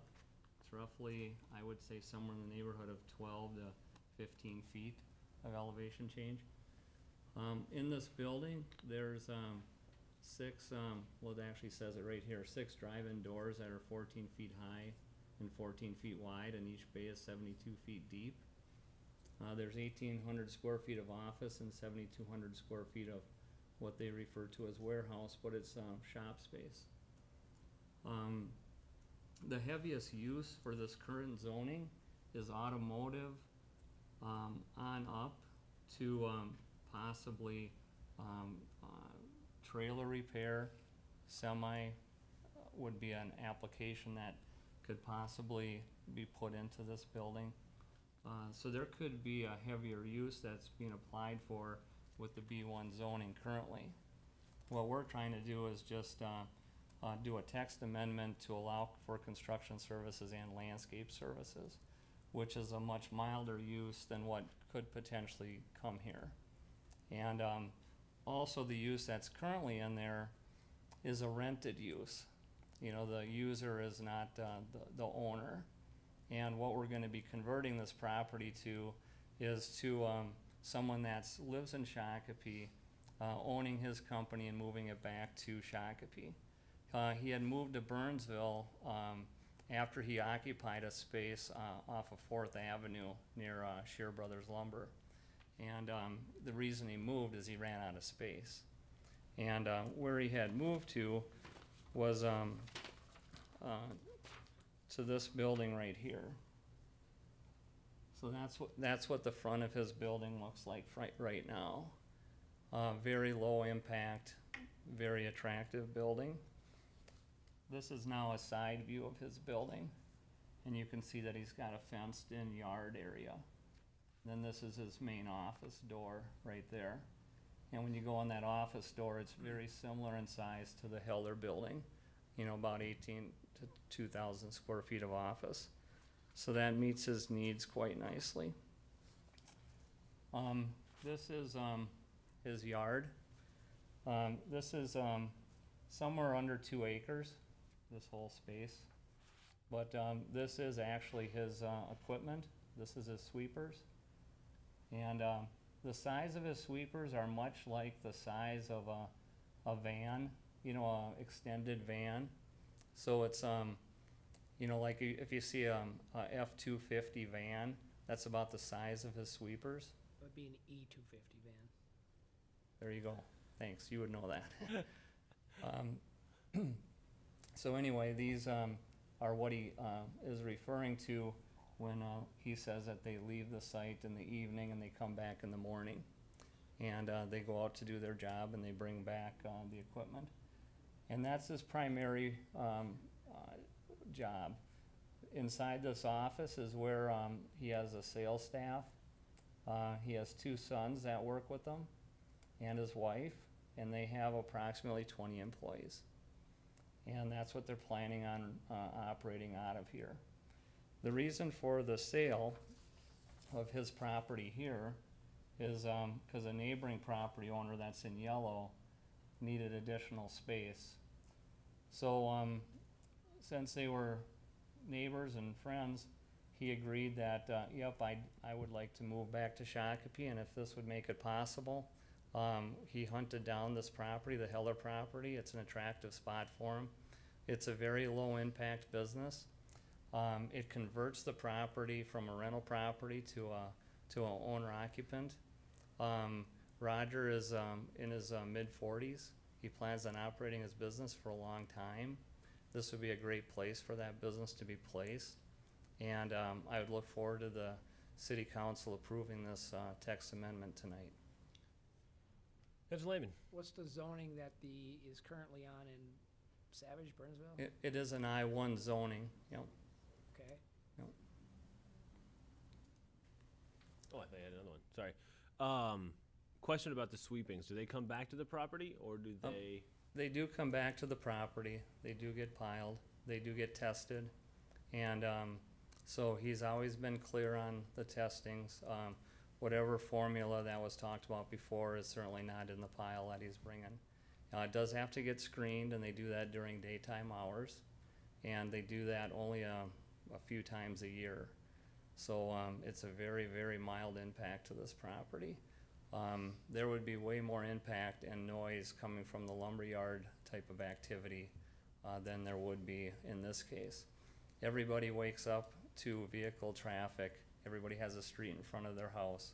Everybody's subject to having a snowplow go down their road. And when they leave the property and they do all their business in somebody's parking lot elsewhere, not here. Then they just simply drive back, get into their vehicle, and head home. So the impact is as low and as minimal as possible. But like he had said, it could happen different hours of the day, but it's low impact. It's no different than your neighbor opening and closing their garage door and leaving to go to work. So, Any further questions? All right, thank you, Mr. Kubish. thank you. All right, do we have any more discussion? Council Lehman. Question for staff, Mayor. Is there any way that we could limit in our text amendment the size or scope of what we're envisioning for these types of uses in the B1 zoning? In what way? Councilor Lehman, members of the council, I might ask that Attorney Thompson address that. Because what I'm thinking is, you know, you could have, theory, a huge company on a 30-acre, 40-acre site with just a ton of equipment laid out and be allowable. Kind of like Cat out here. And is that what we want? You know, B1 zoning. So, and I'm thinking if you had a very small Cat that had a 5-acre site with maybe one bobcat, one backhoe, and one something where this guy put his equipment, but Tom Hennis is a good example. For years, he did a lot of sewer work in the city of Shakopee on residential properties, or what was the other, Rybeck was the other one. They had a tractor and maybe some other small piece of equipment that they might have stored somewhere, but it was a small operation that operated individual people's houses, working with the city when somebody's private sewer line failed or whatever. That seems to be not overly impacting to surroundings. But if you had that same type of operation on a national scale, looking at being in a B1 zoning, now it becomes a pretty intense use that's probably more of an industrial use. So I'm trying to gauge how you control that from a zoning standpoint. Now we're back to the conundrum Mr. Leek pointed out earlier, that you've got this, you know, if you don't address the actual use, what it is, that you could potentially have industrial uses in a B1 zoning. So I'm trying to limit it on the size of the scope. Councilor Lehman, members of the council, the only observation I would have is that I understand the direction that you're going, and I certainly understand the concern. And you've heard from the applicant and his representative, Mr. Kubish, that his operation in its current location is relatively small.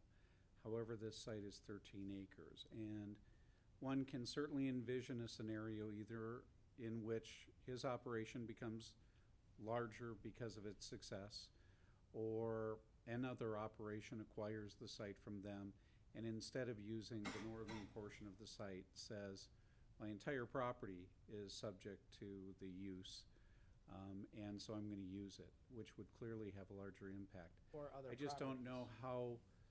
how, from a zoning perspective, you would say you can allow this use, but only to the extent that it has this amount of this kind of equipment, or occupies only a portion of a site of a certain size. Now, maybe the city attorney is more creative than I, but that's kind of difficult to do.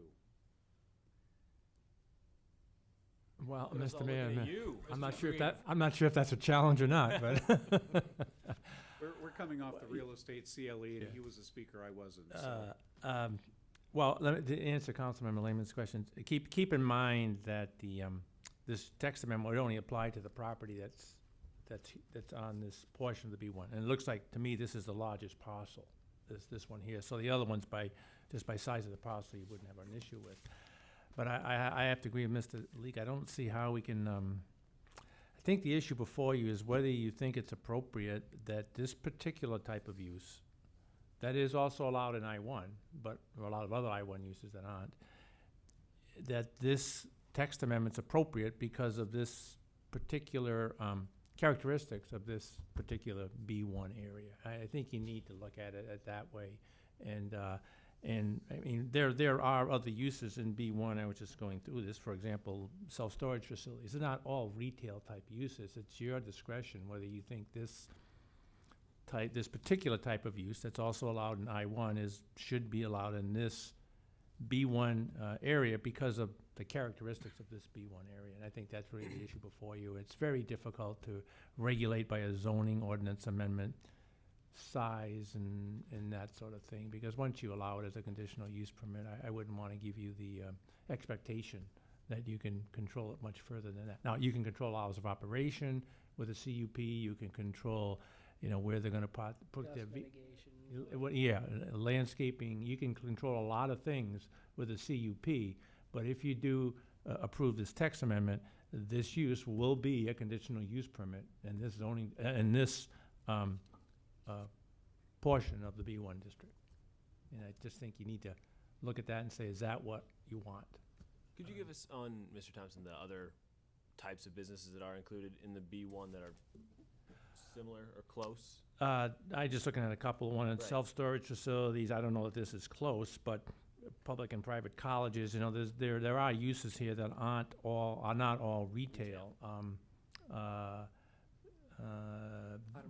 Automotive repair is a good one. Car washes, hospitals.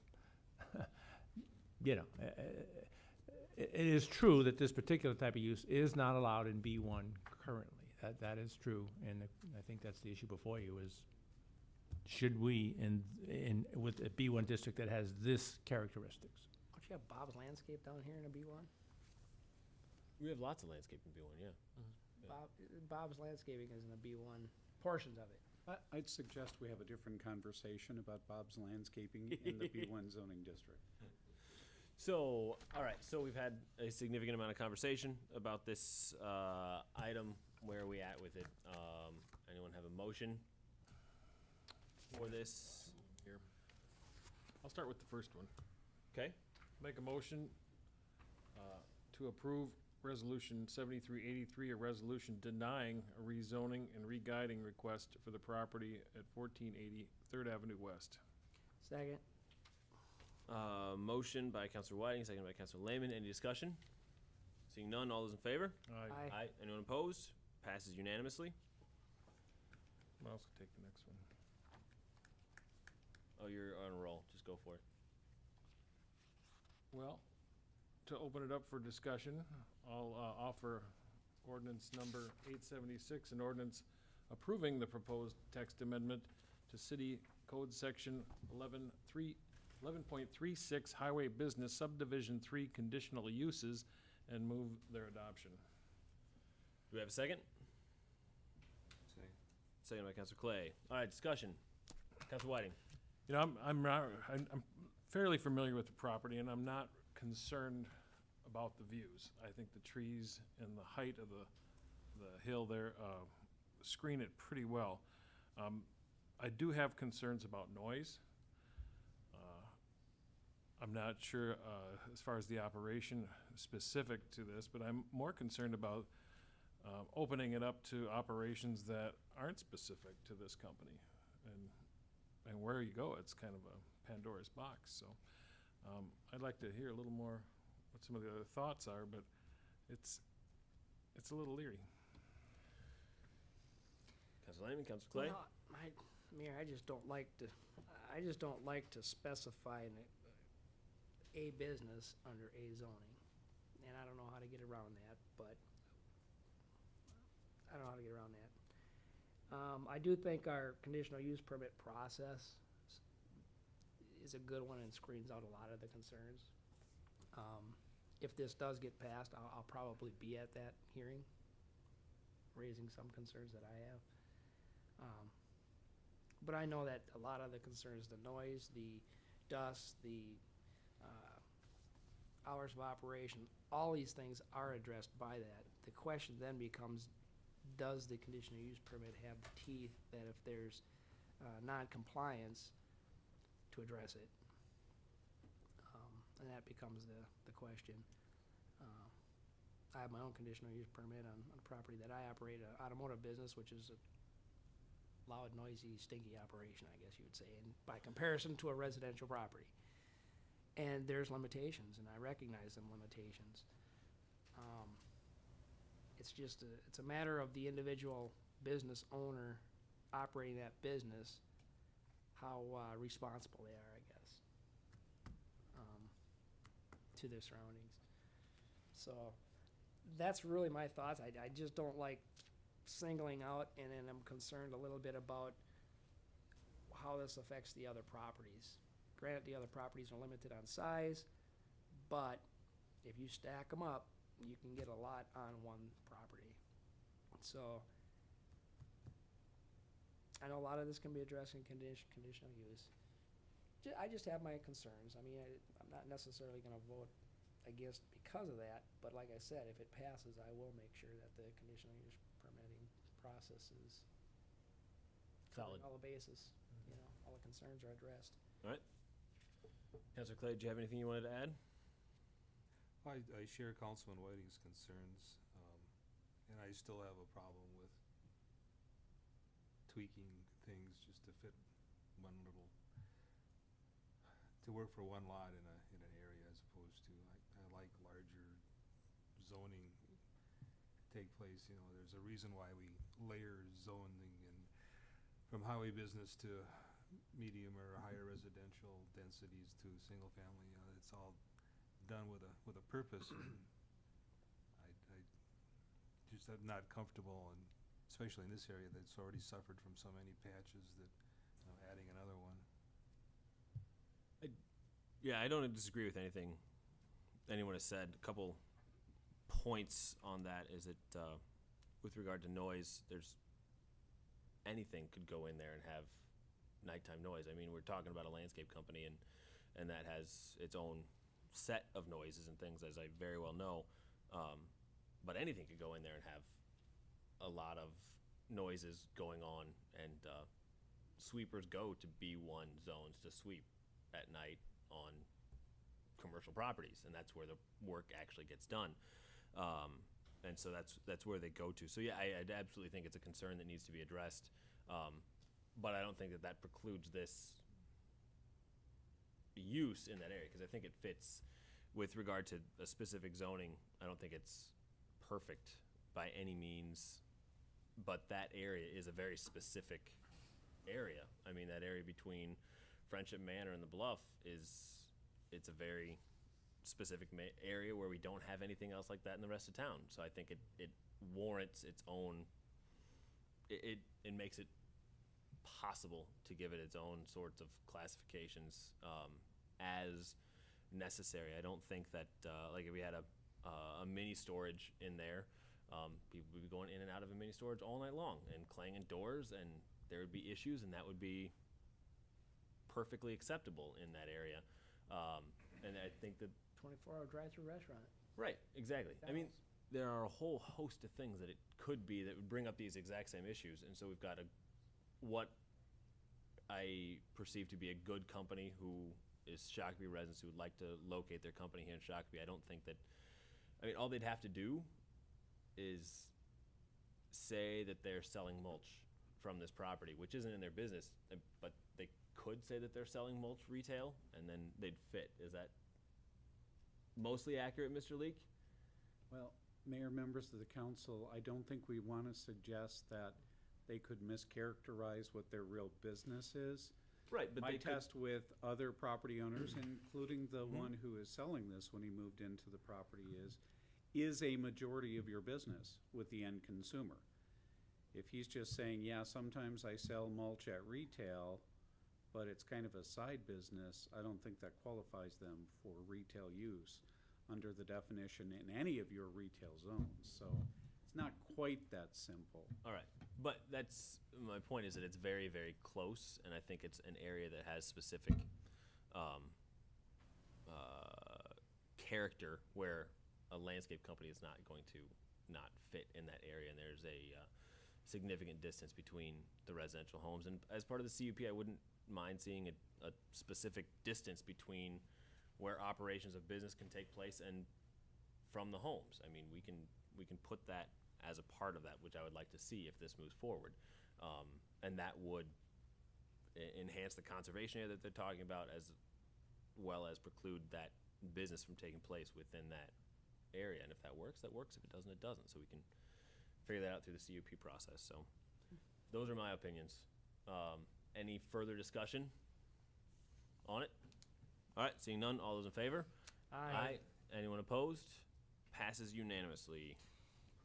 Mayor, members of the council, before you move on, remember in my report, I indicated that there are 2 additional steps. One is for us to develop those criteria for this conditional use. The other would be for the applicant to make a CUP application. And I indicated to you, given my understanding of their timeline, the issue of occupying the property before that may be complete. Stop him for a second. Don't leave just yet. I gotta. And so I would ask you to provide direction as to whether or not you want to make sure that we go through that text amendment process regarding the criteria and the CUP review process. My own feeling is that we should, rather than letting the business occupy the site and seeing how the CUP process comes out. But I'd like your direction on that. It looks like the Yeah, city Mr. attorney- Mayor, I think I better, it is true that as Mr. Leak indicated, in maybe exceptional is too strong of a word, but where we have allowed people to issue footing and foundations permit, for example, before they finally got a building permit because the use was allowed, and they signed a hold harmless agreement. If I understand the situation correctly, and somebody correct me if I'm wrong, what I'm understanding is that they would potentially buy this property, close on it, sell where they're at, if we were to allow them to move in, and if that CUP didn't get approved, that would be a very, very difficult situation to unring and unravel. So I think we have to proceed really cautiously on this one with respect to allowing a use to come in. They haven't even applied for the CUP yet, and we haven't even developed the criteria under which they should apply. We can certainly cooperate and work as fast as we can to get that done and get it before you and before the planning commission, but I would be very cautious on allowing a use like this to come in until you've approved it. And again, that was my sense in my comments, especially given some of the concerns that you know will be expressed in that CUP review. Right. Councilor Lehman. 2 comments, Mayor. One, I don't want us to work too fast that we are sloppy in our workmanship. And 2, before the gentleman sitting there leaves, I wanted to see if you could get staff the information from the Delaware study that you cited. Mr. Mayor, Councilman Lehman, it's included in the letters that you have, the websites. It has the Delaware site. It's www.deldot.gov. Who did you send that to? Every council member and you, Mr. Mayor. None of us. We had something up here and we thought that we had it, but none of us have that. Well, then would I be permitted to read it into the record? If you Turn it come, into our yeah. secretary lady, she'd get it to us. Our secretary lady. She has a name, Matt. Ms. Weckman. Sorry, Ms. Weckman. Please be advised that if you move forward, you're the executive and the legislative branch of the government. We have a 3-branch system. We will be taking action to bring suit against the city through judicial process. Thank you. Thank you, sir. All right. So I think you have the direction you need, Mr. Leak? Correct. All right.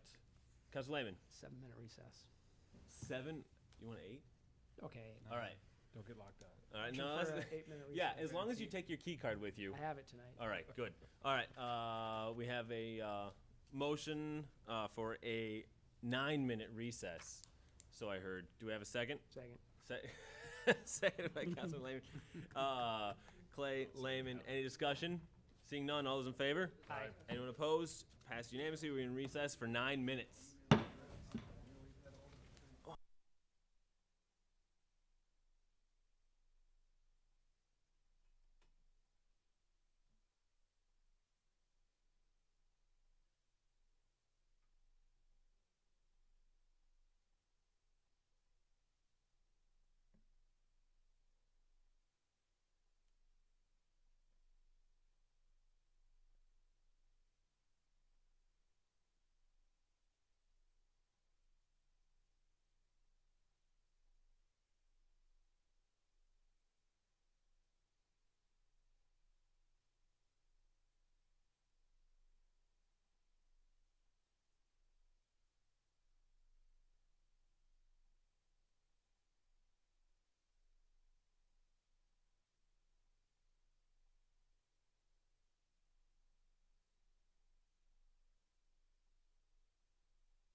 training on, that's a good one. All right, welcome everyone. We reconvene the Shakopee City Council meeting. I went longer than 9 minutes. I'm sorry. We will move on to item number 10C1, authorize a traffic study for Eagle Creek Boulevard from Marshall Road to Canterbury Road. Mr. Loney. Thank you, Mayor, members of the council, and members of the audience are still here. This is an item that I'd like to bring it forward to the council. We did discuss it at our Traffic Safety Review Committee to execute an agreement to do a traffic study on Eagle Creek Boulevard from Marshall Road to Canterbury Road. Eagle Creek Boulevard, it used to be County Road 16, was turned back to the city, was reconstructed back in 1996 to be a 4-lane undivided urban roadway. And in the next year in our CIP, which you're going to be looking at and considering in passing soon, it is programmed that we will do a mill and overlay for this roadway.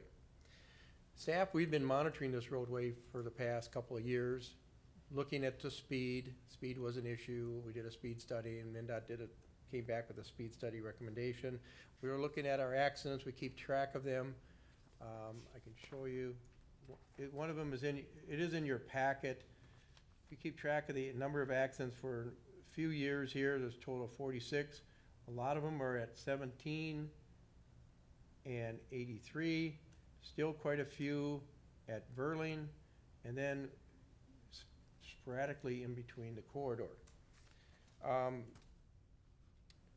One of the reasons that we'd be looking at this potentially for a 4-lane to 3-lane is for safety. That's the main reason for a lot of people that convert. A lot of 4 lanes in the metro area have been converted in recent times. I'd like to try to give you a little more information. And when you look at, there's been studies done, and this was a pretty good study. I'm not going to go through every slide because of time restraints here, and I don't want to bore everybody, but there's some interesting information about before and after and some of the critical things that you look at on a 4-lane roadway. Now, some of these are just talking about initially from a 2-lane to 4-lane wide, 4-lane widening. What are some of the changes? These are just statistics. There is crash rates that have been documented in Minnesota, DOT, that 3 lanes right in here are lower than a 4-lane undivided. That's been proven. Some of the reasons why is your reduced amount of conflict points. If you look at it, a 4-lane roadway, the 2 inner lanes act as your left turn lanes, especially at an intersection, and in a true point here, this lane goes straight or it can go right, but this would have to come into here, traffic come into here to make a left turn lane. So the conflict points are reduced. Also, the intersection sight distance is improved. Again, when you have cars opposing each other, and I think you're all familiar with Marshall Road, and that used to be a 4-lane and how well that's worked. The traffic accidents have been reduced significantly in that corridor. And mid-block conflict points, again, because we have a number of driveways along that corridor, that's something to consider. Pedestrians, well, then you could have a pedestrian supposedly in the safe zone in the 2-way left turn lane. That's what they're trying to indicate there. We went through some case studies here. I'm going through this quickly. There's some comments, people that really were opposed but really like it. And I want to get down to, don't get away from these calculations. Here's some of the potential benefits. Oh, go back to the calculations. Go back to that one. You want to go back to that? Yeah, that'll look cool. We could have a real math class. Again, we're looking at improved vehicle safety, improved pedestrian safety, traffic calming. This says emergency vehicle response time. I know the police and fire departments have concern about that, and potential bike accommodations. What they're saying is emergency vehicles, there won't be anybody in the left turn lane. There could be somebody there, and that's why I don't know if I just necessarily agree with that. I know the police chief does not agree with that. Usually if the lights are flashing and the police want to get somewhere, the cars are supposed to pull over wherever it's a 4-lane or 3-lane. Disadvantages. Could increase delay at unsignaled access points. And there's loss of passing opportunities, aggressive drivers, slow-moving vehicles, increased travel delay. The real use of Eagle Creek Boulevard for the most people on that road, and it averages right now in different spots 7,400 to 8,600 cars a day, projected to go to about 9,400 at 2030. Most of the cars are commuters. I'm one of them. I like to commute in. If there's a car that's going slower than me and not speeding, I can go around them. That's what you'll hear from a lot of people. Just want to point out that's the disadvantage. The other advantage is that we're really looking at is safety. So you're going to have this argument, commuting versus safety. And that's, you know, we've even had that discussion at our Traffic Safety Review Committee. There wasn't total agreement, and that's okay. This is the kind of, when you make a change like this, you could have difference of opinion. If the ADT is greater than 15,000, you wouldn't do this. The 3 lanes don't work very well. And our traffic volume is around 8,000 to 9,000. At grade rail crossing, we don't have it there. There are school bus stops along that route, so that's something to consider. Curbside mailboxes. We don't have slow-moving agriculture vehicles, not too many that I've seen, and we don't have a high volume of truck traffic. So this is kind of like I mentioned. One of the priorities is looking at improving traffic and pedestrian safety while maintaining acceptable traffic flow, or moving traffic with minimal amount of delay and accepting higher safety risks. That's the question, and part of the reason to do a study is to help determine that. I want to show right here, there we go, it's showing up on the screen here now. If we looked at, and we transposed a 3-lane facility, there it goes, at Saracen Street, my pointer, come on. So it's all over the place. There it is. Well, you can see on Saracen Street, a 3-lane would fit in the middle, the left turn lane, and you'd have through lanes. Then you'd also want to have some shoulders, 6 to 7, maybe 8 feet of shoulders, depending on the width of the left turn lane. So you create a little more safety feature on the shoulder, and for cars to turn around or get around and making right turns. So that's one of the things to look at. We just had recently, just one of the reasons why I'm concerned, I'm a commuter. I like the commuting route. But I also, as a civil engineer and a city engineer, need to look at the safety route. There was an accident last month where somebody was in the left turn lane, or in the inner lane making a left turn, and was rear-ended in the back by an oncoming car not paying attention, or whatever the case may be. That's a serious accident if that car was waiting to make a left turn and was pushed into oncoming traffic, and then all of a sudden you have a bigger accident. In this case, it was just a fender bender, but those are the kind of things we want to look at. The others, let's see here. The other item, which I got to bring over,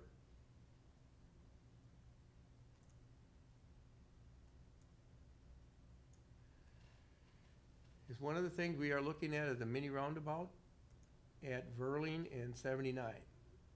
And this is a full-blown roundabout, and you can see how it fits. But one of the things, again, if you look at how the 4-way stops with multi-lane roadways are working, they don't work very efficiently, especially when you have a lot of traffic. They tend to be confusing. In this case here, you have 8 lanes of traffic trying to make the turns. If there was a single lane roundabout, you funnel people in and they move more efficiently and effectively and safely. That's just where I think we're at with that. And finally, just the proposal that we include in your packet. Just want to go over quickly. They outline the understanding of the project. And again, this is a study.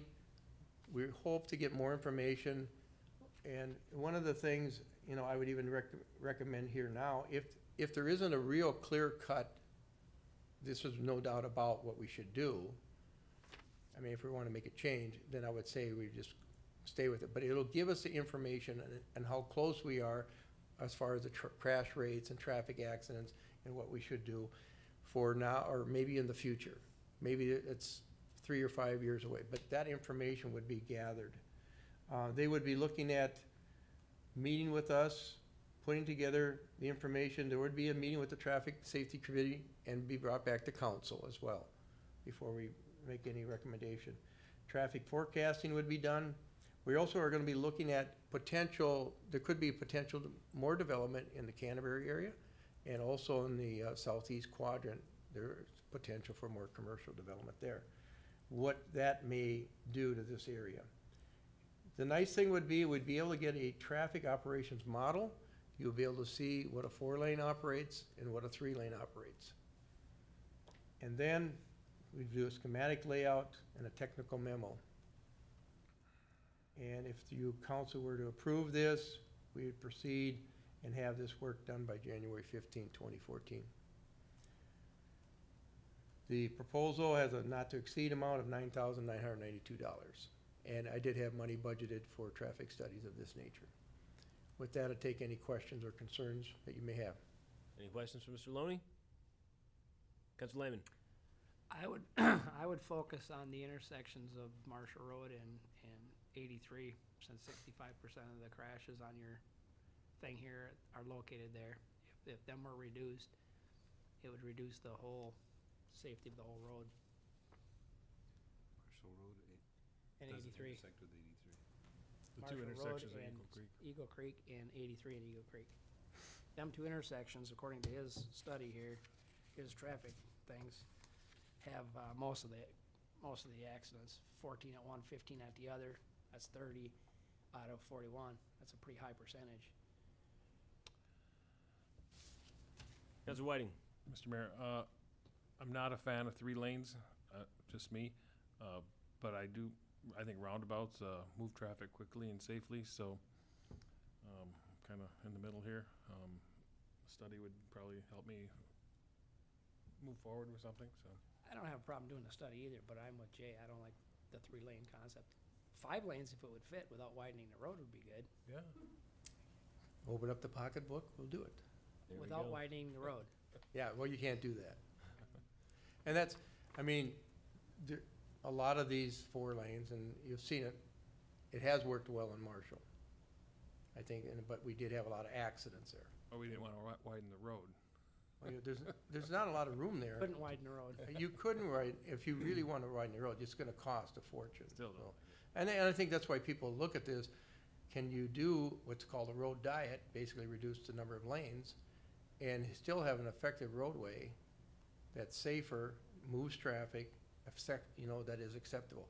And the question is, do we have enough accidents or not to make that change? That's the real question in my mind. And that's something the study would tell us. Councilor Lehman? The other question would be, do we reduce the speed on that road? The studies have indicated, and these are studies that are done nationwide that I've read, anywhere from probably 1.5 to 2.5 miles per hour. Not a lot, but it will reduce some. Are you asking about the speed limit or just keeping the speed at 50? No, I'm asking if the study is gonna look at reducing the speed limit. The only way we could reduce the speed would be to do another MnDOT speed study. That's the only way we can do it. If we did do the implementation, let's say we did go to a 3-lane, we could then ask MnDOT to do another speed study and see what the results are. Being triggered by a change in traffic pattern kind of thing? Yeah, that's, and again, I mean, we've put our driver feedback signs out there, and the average, I mean, speed that we were seeing was closer to 55 than 50. I'm guilty. I mean, So, and I know, I hear what Councilor Lehman and Councilor Weiner are saying, not fans of this, and there are a lot of people that use this as a commuting route, and they do not want to be slowed down. That's what you're gonna hear right off the bat.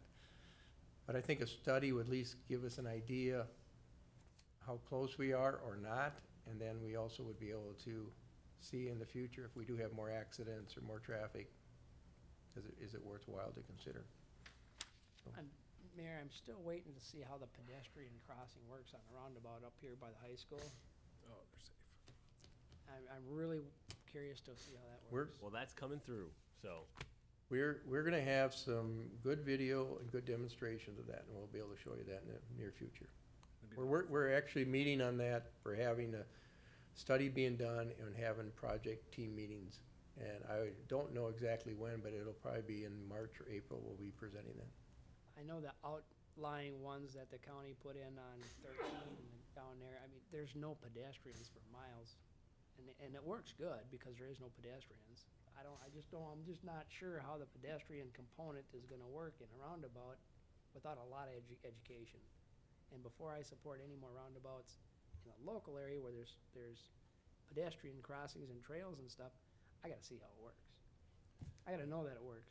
Before it comes up, go drive on the south side of the Galleria, between Galleria and Target. There are, I don't know, 4 or 6 roundabouts on that road, the east-west road, right on the south side of the Galleria in Edina. I did the ones in New Prague, the 3 or 4 in a row there. You gotta pay attention to where those crosswalks are, and Well, you do, and it's an education piece. But they are, you have more safe zones, actually, so. As long as the people that are using them know. I didn't know the first time I rode through there. All right, we'll get off roundabouts for now. Motion? Offer a motion approving or authorizing the appropriate city officials to execute an extension agreement with WSB and Associates Incorporated for the traffic study on Eagle Creek Boulevard from Marshall Road to Canterbury Road. Do we have a second? Second. Second, Councilor Clay. Any discussion? Seeing none, all those in favor? Aye. Anyone opposed? Passes unanimously. Thank you. All right, now the next Public Works item, 10C2, the addition of the sewer service connection for Timber Creek Furniture Store. Mr. Loney. Trying to get attention of the camera guy. Put on the document camera. There we go. And maybe if he could reduce the, oh, that does show everything pretty well. Okay, this is one of those situations that you say stuff happens, and it happens to deal with sewer. And this situation here came about with the building of the new dentist's office. There was a sewer service in this area, and they elected to go to that sewer service. And when we were doing the County Road 101, we had difficulty finding where the service line of this building actually went. We dye tested, we could never really find it. We think what happened is there was a sewer service here that ended up over here, but there was a Y, some kind of connection to that line that came over to this building. During the reconstruction of 101, it actually was taken out and nobody could see where that line is. So it actually got disconnected from the sewer line, from the sewer main. This sewer service was still active, was connected onto. We televised that we could not find another connection to this building. This business here doesn't have a sewer service, it's not connected. We did get our camera in there, we checked it out. It ends somewhere, it just is not connected to the sewer main on 101. So looking at the situation, we do know the sewer line comes out here. We need to, the easiest, I don't want to say the easiest or best, but the best way to reconnect them is to come along side of their building to the alley over this way and connect them into Namkeg. Trying to cut up County Road 101 with traffic control and the amount of rock that we're dealing with, it would be very expensive. This is still not going to be very cheap. We estimate around $30,000 to make that reconnection. This is one of those things where we thought we had the service connected. We couldn't really tell, but it's not connected to the sewer main. The water use of the building is such that it's so low. He said there was something slow about it, but it was never a big deal. Like, you know, maybe 3 or 4 flushes a day of the toilet, that was about it. They don't have they're not a big water user. So, and then recently, it was determined, we went in there and he said, yeah, the toilet's just not working very good. And this is what we found. So, the item for you tonight is to authorize us to go ahead and spend money out of the sewer fund to get this sewer service connected again. Councilor Lehman. Can we go out the east side of the building right to Numcake Street? Is that where the? We looked at that. Oh, you did? The toilets are right here. Okay. The line goes here, but there's other pipe. We'd have to redo, we'd have to redo the entire All right. drainage plumbing system inside the building. Councilor Whiting. Any cleanup involved with No. the? There's no backup in the building. So it's down there somewhere.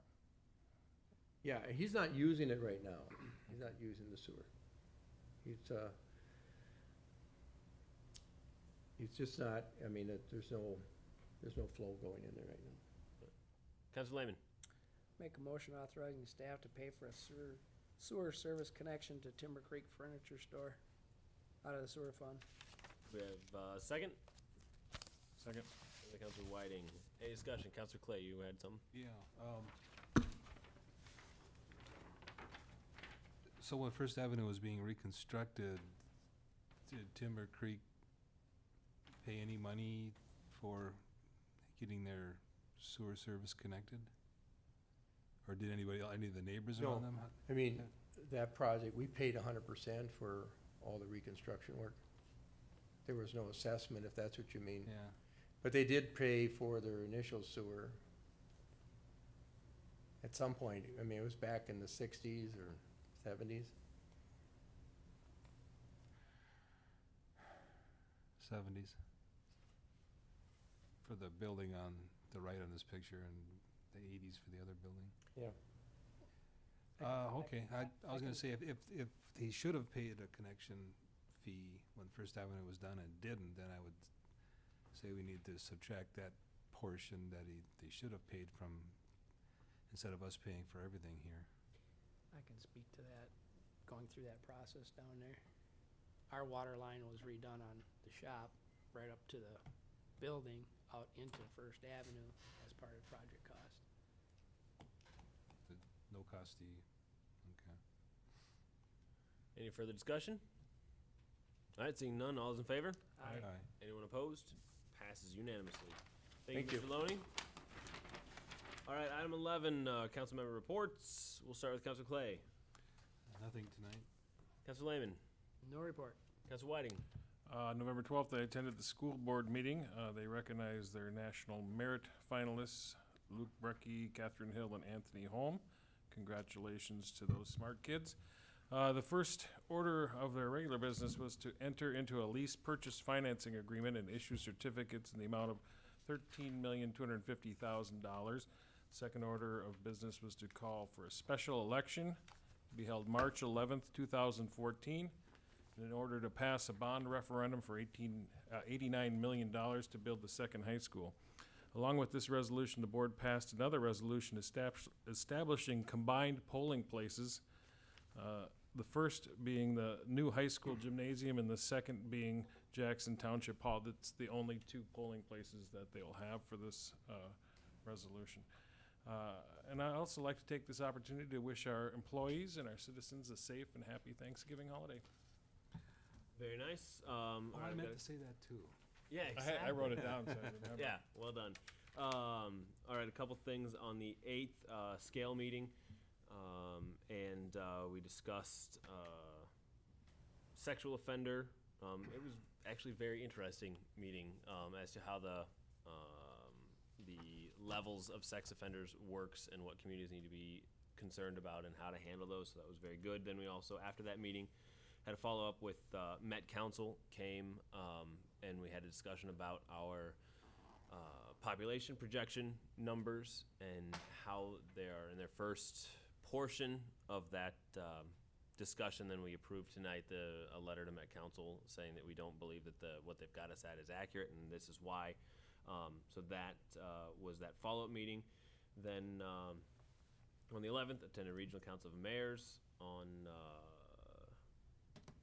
the 12th, had lunch with all the Scott County mayors. And then on the 15th, actually, I didn't go to that one because I was sick, so that doesn't matter. I'll pull that one from my agenda here. That are the different things I've been doing the last couple weeks. So is there any other business before we go to closed session? We have a closed session? We have a closed session. We have a closed session. Yes. I'll make a motion to go to a closed session to discuss labor negotiations. Council Whiting.